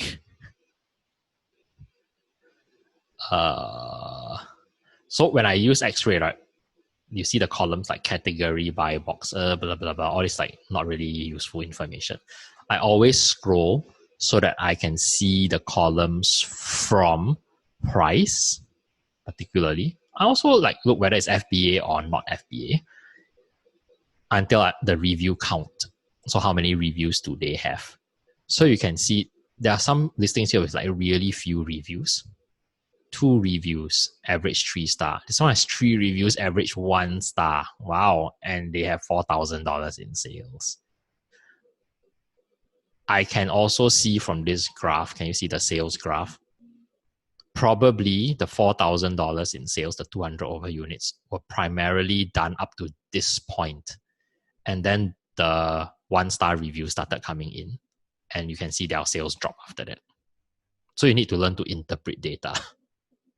You can actually click on this and there will be a pop-up where you can actually look at the actual thing close up. So this is really useful. By default, it will show you the last 30 days. For some products, like if they've been selling more than 1 year, it's very useful to click all time to see, especially if you want to see whether there's seasonality. Like if a product has been selling for 2-3 years, right? Then looking at the months will be able to tell you whether there's seasonality ups and downs. But in this case, because this product I already noted was selling like 200 over units per month or something, but obviously at this point, from 13th of August, the sales, can you see? The sales is this one, the blue line. And the green line is the 7-day moving average. But the sales drastically dropped from a peak of 21 sales per day at this point. Then this one also 21 point something sales per day average. Bam! By August 14, it became the sales like almost halved. Why? Probably sometime in the middle of the day of the 14th of August is when the first 1-star review was submitted. Then people start to see, and from that, so the first half of the day before the first 1-star review come in, probably like the 12 people bought. Then let's say in the middle of the afternoon, the 1-star review appeared. And then after that, nobody bought anymore. That's why half the day sales is like nothing. And from 14th of August onwards, right, like nobody wants to buy anymore. They only get like 1 or 2 sales per day. From a peak of 20 sales per day for these 2 days, 20 plus sales. This day is also about 20 sales. So this is the damage that a 1-star review can do. But anyway, what we are analyzing is the competition is really weak in the sense that all of them have less than 3.7 stars. There's not a single 4-star or 5-star person here, seller here. In other words, every single easy drink opener, people say is lousy. Therefore, the opportunity is that if you can find one that is very much, that is better quality, if you can just get like the first 5 reviews all 5-star, right? All these thousands of people, can you see literally there's like, how many sales is there here?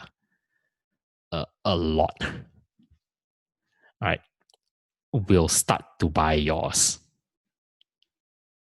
Because yours would, if yours is good and it's like 4 stars, 4.5 or 5 stars, 90% of all these people who want to buy the EasyCam opener will start buying yours instead and not buy all these anymore. So this is the opportunity potential here for this keyword phrase. So now I'm a bit interested. I also am thinking if I can get one, the average selling price here seems to be about $15 plus minus. So if I can actually source one that is much higher quality, I potentially can sell it at, once I get, let's say, like 10 5-star reviews, I can even sell at $19.99. People will still buy because I'm the only one with 4 stars and above. Everybody else is like horrendous. So there is potential here. The trick is to find a high quality product supplier. Now, if I'm interested now in this easy drink can opener, what do I need to do?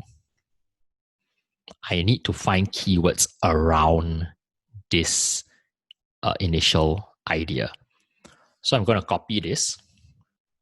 I'm going to go back to Helium 10. I'm going to open 1 tab for Magnet and 1 tab for Cerebro.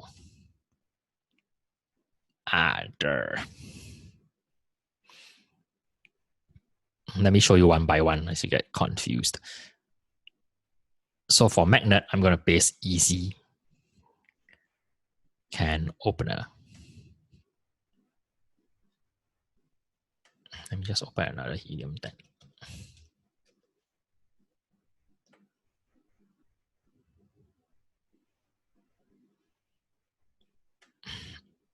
So now it's running and getting the keywords for this. In the meantime, I'm going to go Cerebro. So I'm going to go back to the easy can opener. Oh, sorry, I think it's this one. So this is my research process, okay? So if you notice, I got an initial keyword idea from Blackbox. It could be from Blackbox. It could be from anywhere. Like oftentimes, some of my keyword ideas, honestly, right, I will just come here and I'll type something like, let's say, portable. And then I type space. And I let Amazon, and then I just look through this list for any particular thing that the more unusual it is, the better. What I'm actually looking for is there a phrase where I'm not sure what the product is? Like a bit strange or unique kind of product. Because if I don't know what that, if I read the thing and like, what in the world is that? Then I think most other sellers also will have no idea what is that. Therefore, it's already going to be probably lower competition. But people who are interested in a certain kind of product, they would definitely know what to call the product. So like you might find some like unusual kind of portable whatever thing. It's just like a hamster. Let's say like people who keep hamsters. Like I'm not a hamster specialist. I'm not interested in hamsters particularly. So like I wouldn't know a lot about hamster accessory kind of specific product names, but somebody who's really passionate about like keeping hamsters, they would know all the names of all the very special hamster accessories. So if you like type hamster, okay, why don't you do that? If I do hamster, literally I just thought of hamsters randomly out of nowhere right now. There's hamster cage. That sounds too common. Hamster toys, that's too generic. Hamster ball for humans. Wow, okay. That seems really interesting to me. I might actually like open a tab to research that. I think like hamster tubes, tunnels, all these are very, very common kinds of products. So let me see.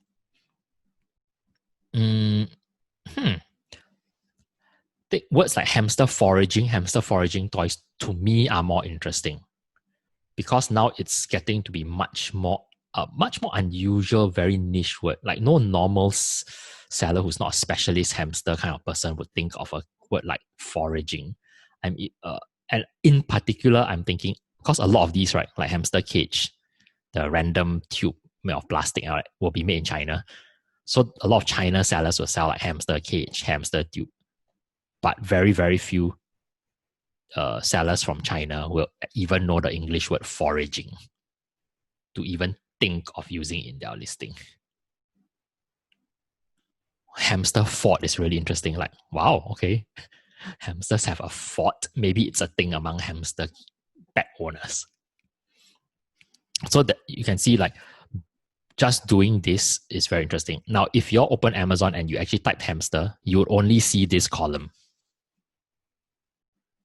The white column. You will not see this pink, green, and gray section. The reason I can see all this, right, it's actually because I have installed another Chrome extension, which y'all should do. You probably want to do it now. This is why I do the live demo. The extension is called AMZ or AMZ Suggestion Expander. So if you open your Google Chrome browser, then just open a new tab and then just type AMZ Suggestion Expander and search. Go to the link that is the chrome.google, whatever is the Google Chrome app store, and then install the extension. Basically, there's a button that will say add to Chrome. So when you add to Chrome, then in your this address bar next to it where your extensions are, this symbol will appear.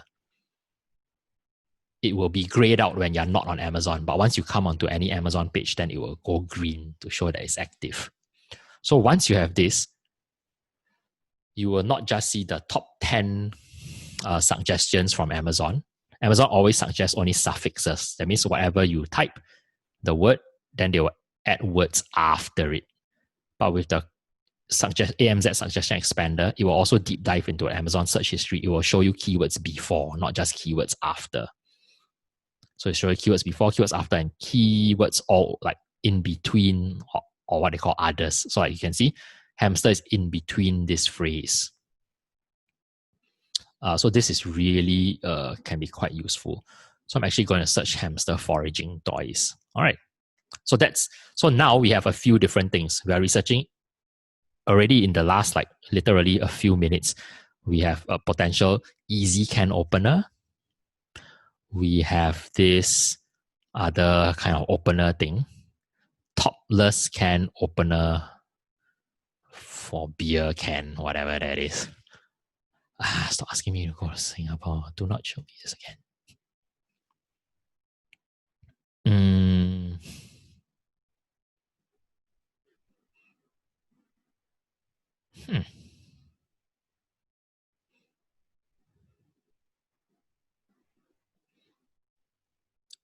Yep, looks like a similar thing.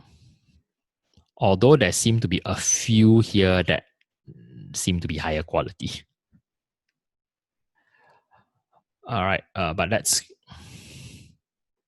okay. Before I go into hamster thing, we're going all over the place. So this is what happens actually when you start researching. You will actually end up going all over the place. Oftentimes, I'll end up with like a tab with like 20 different pages on Amazon for 20 different products. Then you go through one by one. let's go back to easy drink can opener. So when I put easy drink opener into magnet, and then I get the keywords, it came back with 719 keywords. I'm going to sort by search volume. So highest to lowest.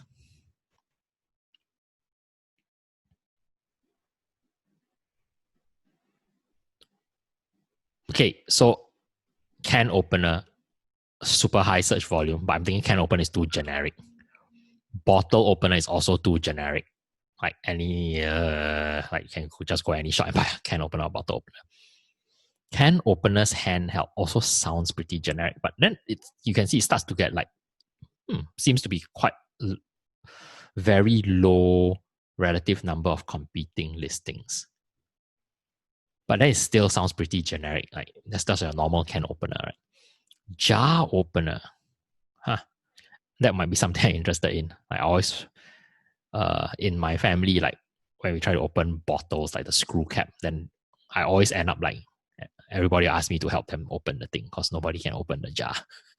So I might actually be interested in something like that. But as you scroll down, you can see some more interesting words like topless can opener. Oh, now I understand why they call it topless can opener, I think.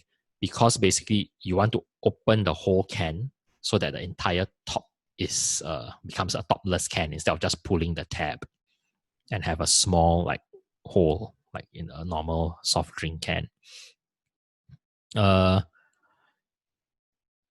So there are quite a lot of keywords here potentially that how I do it then is those that I think are relatively high search volume and the competition might be low and don't sound too generic. What I do is I will open them on Amazon. So for example, even though it says 1,000, I'm personally vested, so I open.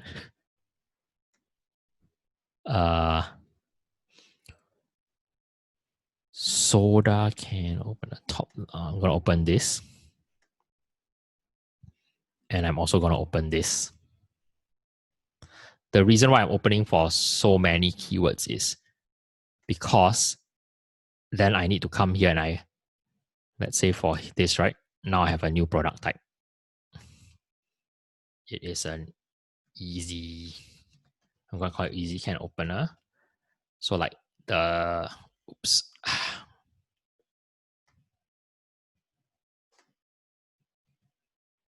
so some of the keywords would be like these.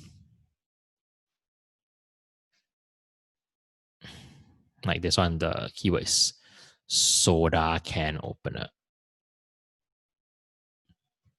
So I copy, I paste here.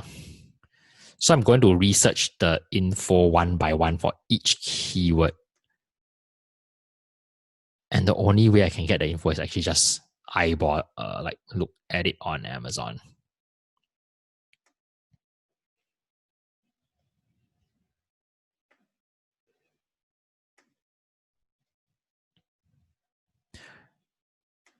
No, this third one here, and this one might be a bit of a different product.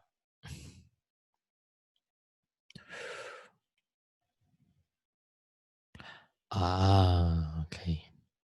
Wow, there's all kinds of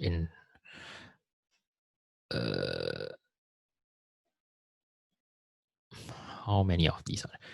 1,000 results for jar opener. I'm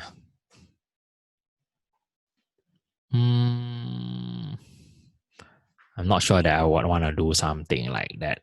Okay, let's just stick to one product at a time. So I'm doing the easy can opener. Can you see I already compiled like 3? So then by going onto the Amazon page, like easy for let's say this keyword, which is soda can opener, then I can see 806 results.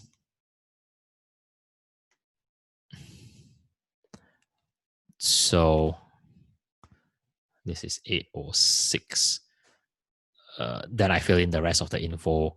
Same thing for the next keyword, same thing for the next keyword. After I compile and the color coding is very helpful because after a while, it makes it easier at a glance. Let's say you have shortlisted like 10 different products. Immediately, you can tell which product has the lowest competition and has the most suitable keywords, and then how to prioritize which product you should go after first. All right, you all understand the process? Yes. The other thing to do is use Cerebro. So for example, if I went to one of these easy, this one was research for easy drink opener, right? So what I want to do is I want to find like which one is some of the best selling ones. So I'm going to X-ray again. Look at which one has the most sales revenue or the most sales in terms of quantity.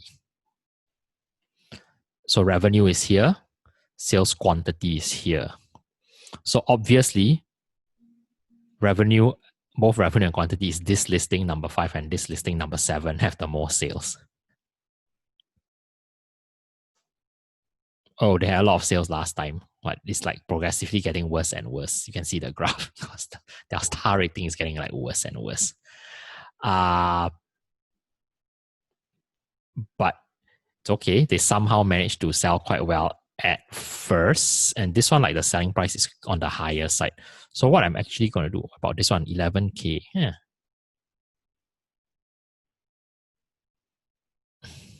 What does it look like? Okay. This one sells a bit more expensive. It's because all the others are just completely plastic, whereas this one looks like it's made of metal and wood. But the main thing is I want to mine the keywords and not really caring about the product at this stage. Because if the keywords pan out, that is many keywords for a this kind of can opener, very niche kind of can opener, then I can then go try to source for a supplier that has a high quality kind of topless can opener. So I'm going to get the keywords for this particular listing. So it's similar to what I did with Magnet. I'm just trying to compile a list of relevant keywords for this kind of easy like can top like slicer thing.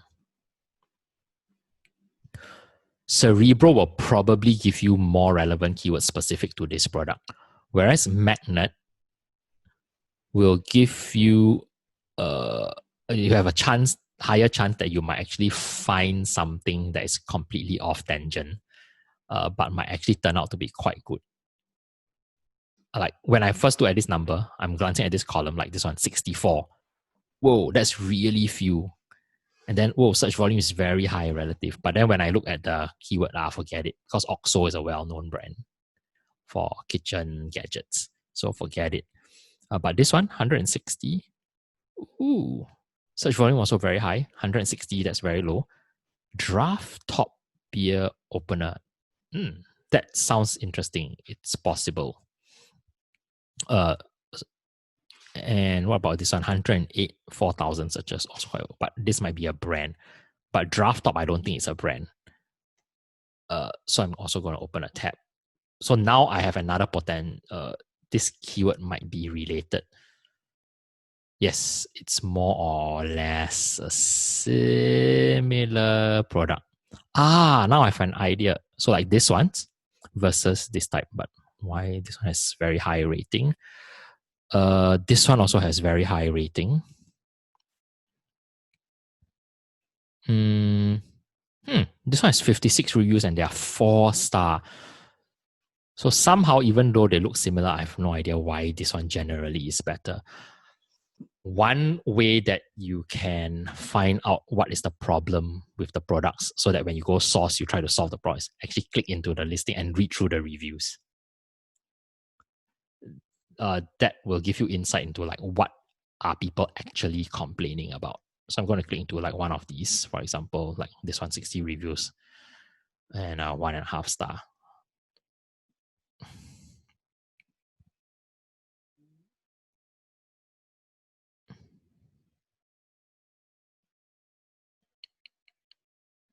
And then I scroll down to the review section.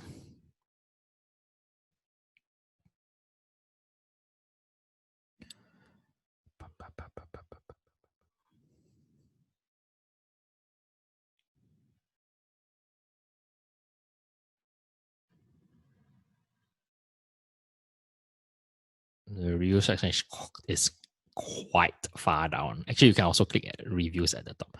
All right. So let's see some of these reviews.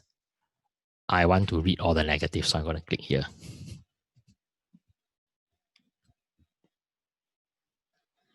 Then it will open up the page with all the 1-star reviews. All right, it did not open my can. Blah, blah, blah. So you can read through and see like what is the problem. So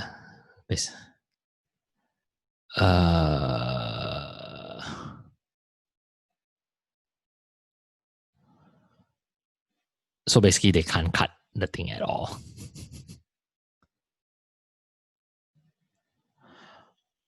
All right. Anyway, the point is what we're trying to do is compile a list of keywords. So you can see when I run Cerebro now, there's a lot of these keywords that you could potentially try to optimize for and target. All right. So like topless can opener. This keyword topless can is already incorporated in topless can opener. So if you did a topless can opener in your title, for example, it will already include topless can. Similarly, if your title say like topless can opener bar 2 for blah blah blah, so this phrase includes topless can opener. It also includes topless can, right? So what I would do is I would skim through this list and I would look for things that I think are relevant to the easy can opener, and I'll add it to the spreadsheet, and then I'll go investigate one by one and compile the numbers on Amazon for all these columns, GHIJKL. It is tedious, okay? But this is, you put in the hard work here is to prevent yourself from getting burnt. So after you compile all the info, you'll be able to see like, is it mostly red? Is it mostly green? And then whether you should proceed. All right, let's do another quick example with that hamster foraging toys. Oh.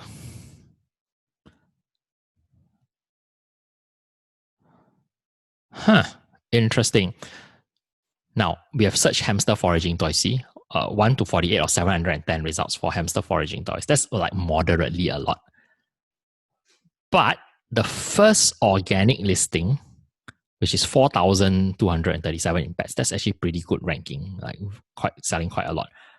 But I can see that, does it have the word hamster, foraging, or toy in the title?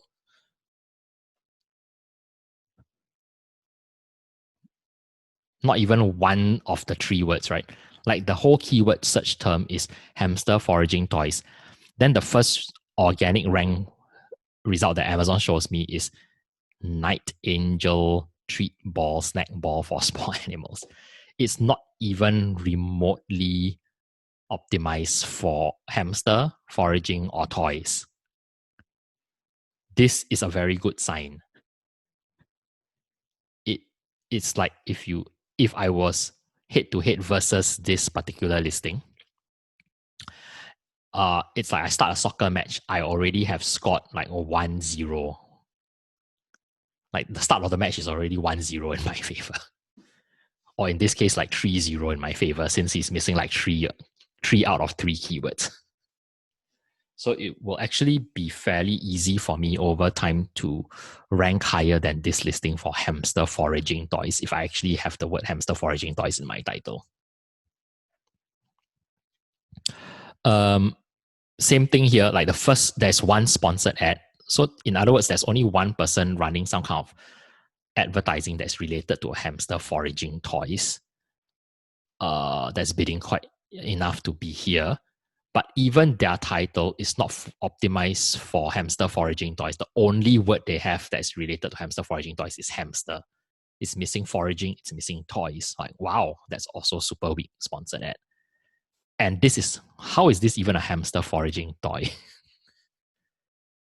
The picture is not even like a hamster. It's obviously targeting like a bird. Then you just like throw in the word hamster and rat. Next one. second organic listing. You can tell there's a random brand. It's not even pronounceable. Like, what kind of brand is this? This is pretty bad brand name. 10 pieces willow ball bird. Okay, it does have the word foraging toys and it does have the word hamster. So this one is keyword matched, and I think you would consider it relevant. What about this? I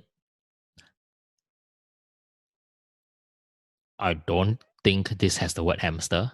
These are like seeds for birds. So it says like, it does have the word foraging and toy, but as far as I can tell, it doesn't have hamster. If I want to be doubly sure, I do have to click through to read the full title because the title has been cut off. Right? So it might have the word hamster after this, like parrots, parakeet, cockatoo, guinea pig, hamster, rat, mouse. Then this one, it does have the word hamster hanging, but I don't see the word foraging. I do have to click open to double check the full title. This one doesn't have the word hamster. It only has the word toy. Doesn't have the word foraging either. So now this, I already know immediately. Hamster foraging toy is a super low competition keyword phrase. It's very, very easy to displace all these people, to jump over all these people, because none of them is optimized for it. So even though this was relatively high compared to like some of the easy can opener that's like 200 results or whatever, but actually, after you look at all the other factors, this is actually lower competition. So now I'm going to put another potential product here. Hamster foraging toys. So that is the actual keyword. Then what I will do is I will plug hamster foraging toys into magnet. And then at the same time, I will come here and I'll look for what I think is an actual hamster foraging toy, like the thing that looks most like a hamster foraging toy. Wow, what would you consider a hamster foraging toy out of all these things? Oh, at least this one has picture of hamster, so it's like more relevant. What the heck? This is not even a foraging toy. It's like, it literally says grass mat woven bed for bunny. The only word here is toy. There's a hamster. There's no foraging here. So you can see super lack of competition. The only thing here is, do you notice something? Is the price point very low? Yes, right. Like most things are like around $10, $12, down to like $4, $5, $4 here, $16 here. But the good thing is, can you imagine, like something like that, how much do you think it costs to produce? Probably a few cents, right? Like this seriously small is probably like this, like this size, like a half a sausage or something, or a bit bigger. So let's say you can get this for 50 cents. Then let's say you get like, I don't know, a few of these small little balls. You put like 3 balls like that. Can you imagine a supplier who uses like rattan or some kind of this kind of rope material? He can do this, make it into this product. Using the same rope material, they can also make it into the balls. Right? Using the same rope material, they could do something like this or like this. Now, somebody who's buying a pet hamster, do you think they would be interested to buy a hamster toy set with the balls, plus this tunnel thingy, plus maybe like a rope ladder? Yes, right? So if they were going to buy this, it would be $4. Then if they wanted to buy the balls, let's say like these ones, natural like rope ball, wow, it's $8. So it's already like 12 something. And then let's say you throw in something else, which is like $10 or something, some other accessory, like maybe like this, or even this like hamster seesaw, or just a ladder. I think with the rope, a ladder would make sense. So $8 ladder plus a $8 balls, the three small sizes of small balls, plus $4. So 8 plus 4, that's 20 something already, right? So you can sell at $19.99. You do a small package, like they're all hamster toys, they're tiny, they all fit into like some box like that, right? This size box or plastic bag. And then you sell for $19.99. Honestly, your cost price could be like less than $2. You already know for a fact that if people who search for hamster foraging toys, there's very, very low competition. But let's see, I'm curious now, like how many people actually, what's the search volume for hamster foraging toys? So now I'm going to go back Magnet and I'm going to run this. So this now gets me really excited and interested. Like I might be on to something here. And then I'm going to pick one of the better selling toys. Okay, let's run X-ray.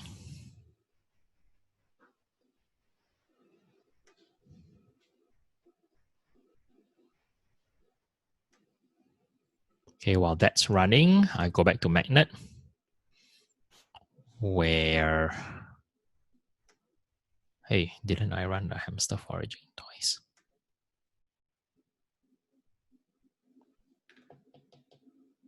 What's happening? Okay. Okay, since that's running, let me go back to the hamster toys here. Oops.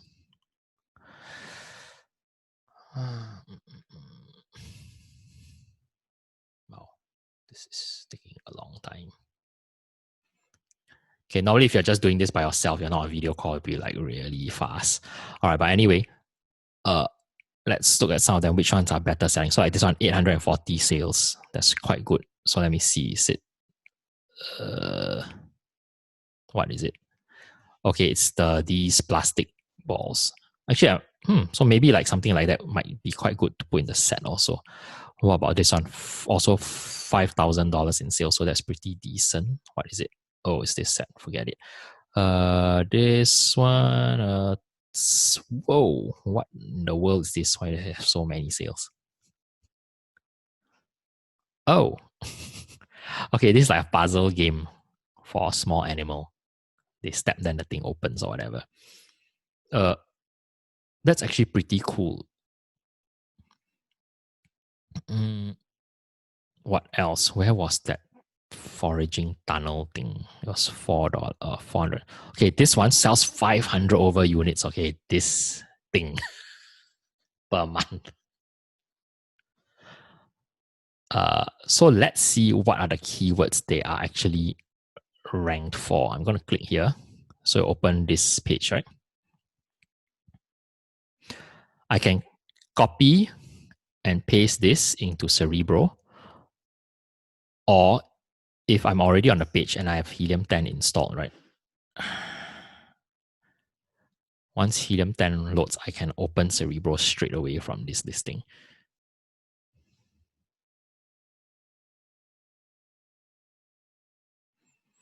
Come on. Okay, never mind. I mean, just copy is faster. So I'm going to run a new Cerebro search, close this, and paste the hamster tunnel thingy. All right, so while that's running, I know I'm skipping back and forth a bit, but yeah, while it's running, I like to multitask. So now for hamster foraging toys, so Magnet has come back with almost 1,800 keywords. I'm going to sort again by search volume highest to lowest.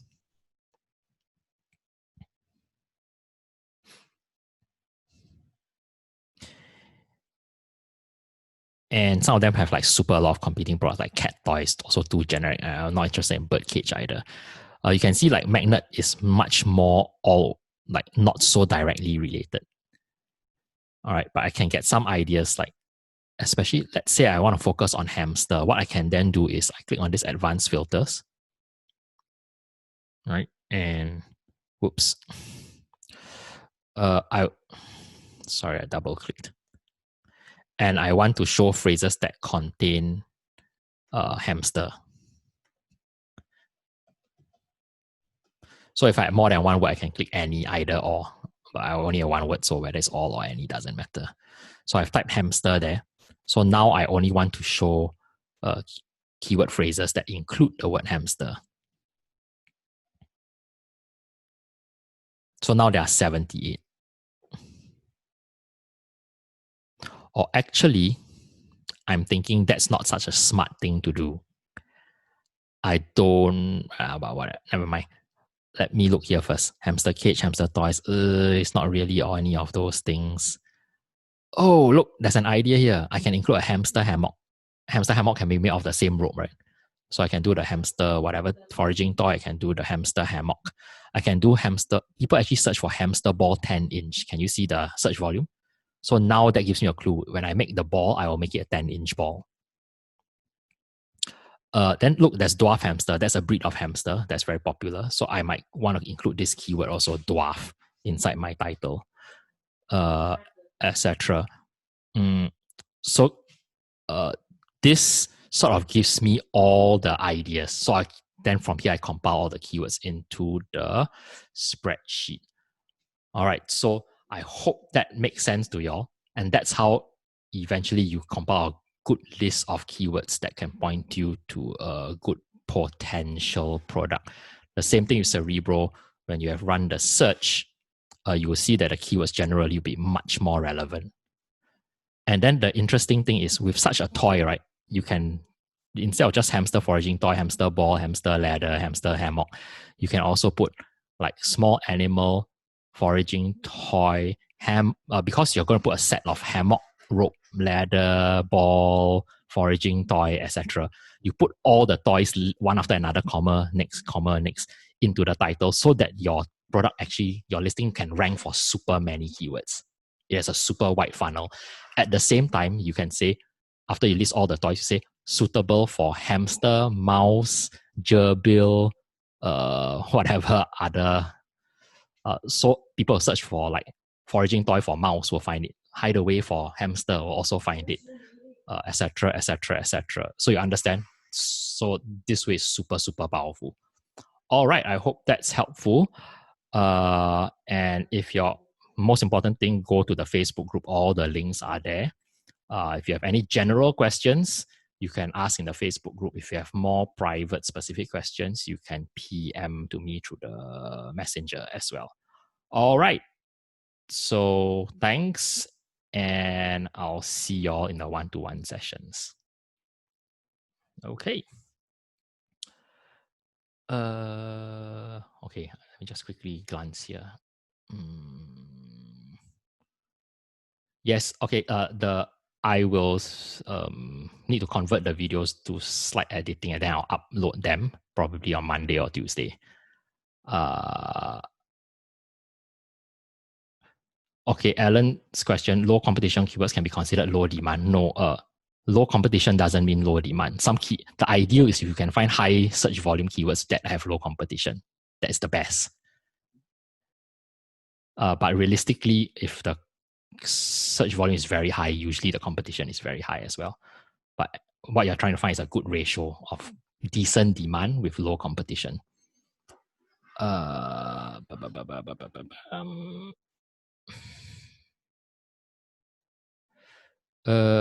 is the procedure like if I'm going to do bundling from different suppliers? You will need to either have a prep center or like a sourcing agent, and then all ship to that one point who can do the bundling for you. Yeah, that's why a sourcing agent is so useful. Okay, I think that's all the questions. So I do have to go off another call, and it's a bit past 5:30. So thanks very much, everyone. I hope that is helpful, and that should have given you like the fundamental foundation. And once my advice is you book the first call when you have shortlisted at least 3 possible products, and each product with like 5 to 10 keywords at least. Okay, so that we have content to work with. So that's usually the first call. Then the second call usually is either you do that again, or you've already sourced the product and you might want to work on like optimizing, etc. Then the third and fourth call, usually the product, we work on launching the thing, like working on the advertising, and then looking at advertising report, and then a fourth call, like tweaking the second round of advertising. And then by then, you should be pretty familiar to be able to go through that process. Okay? All right, thanks, and see y'all.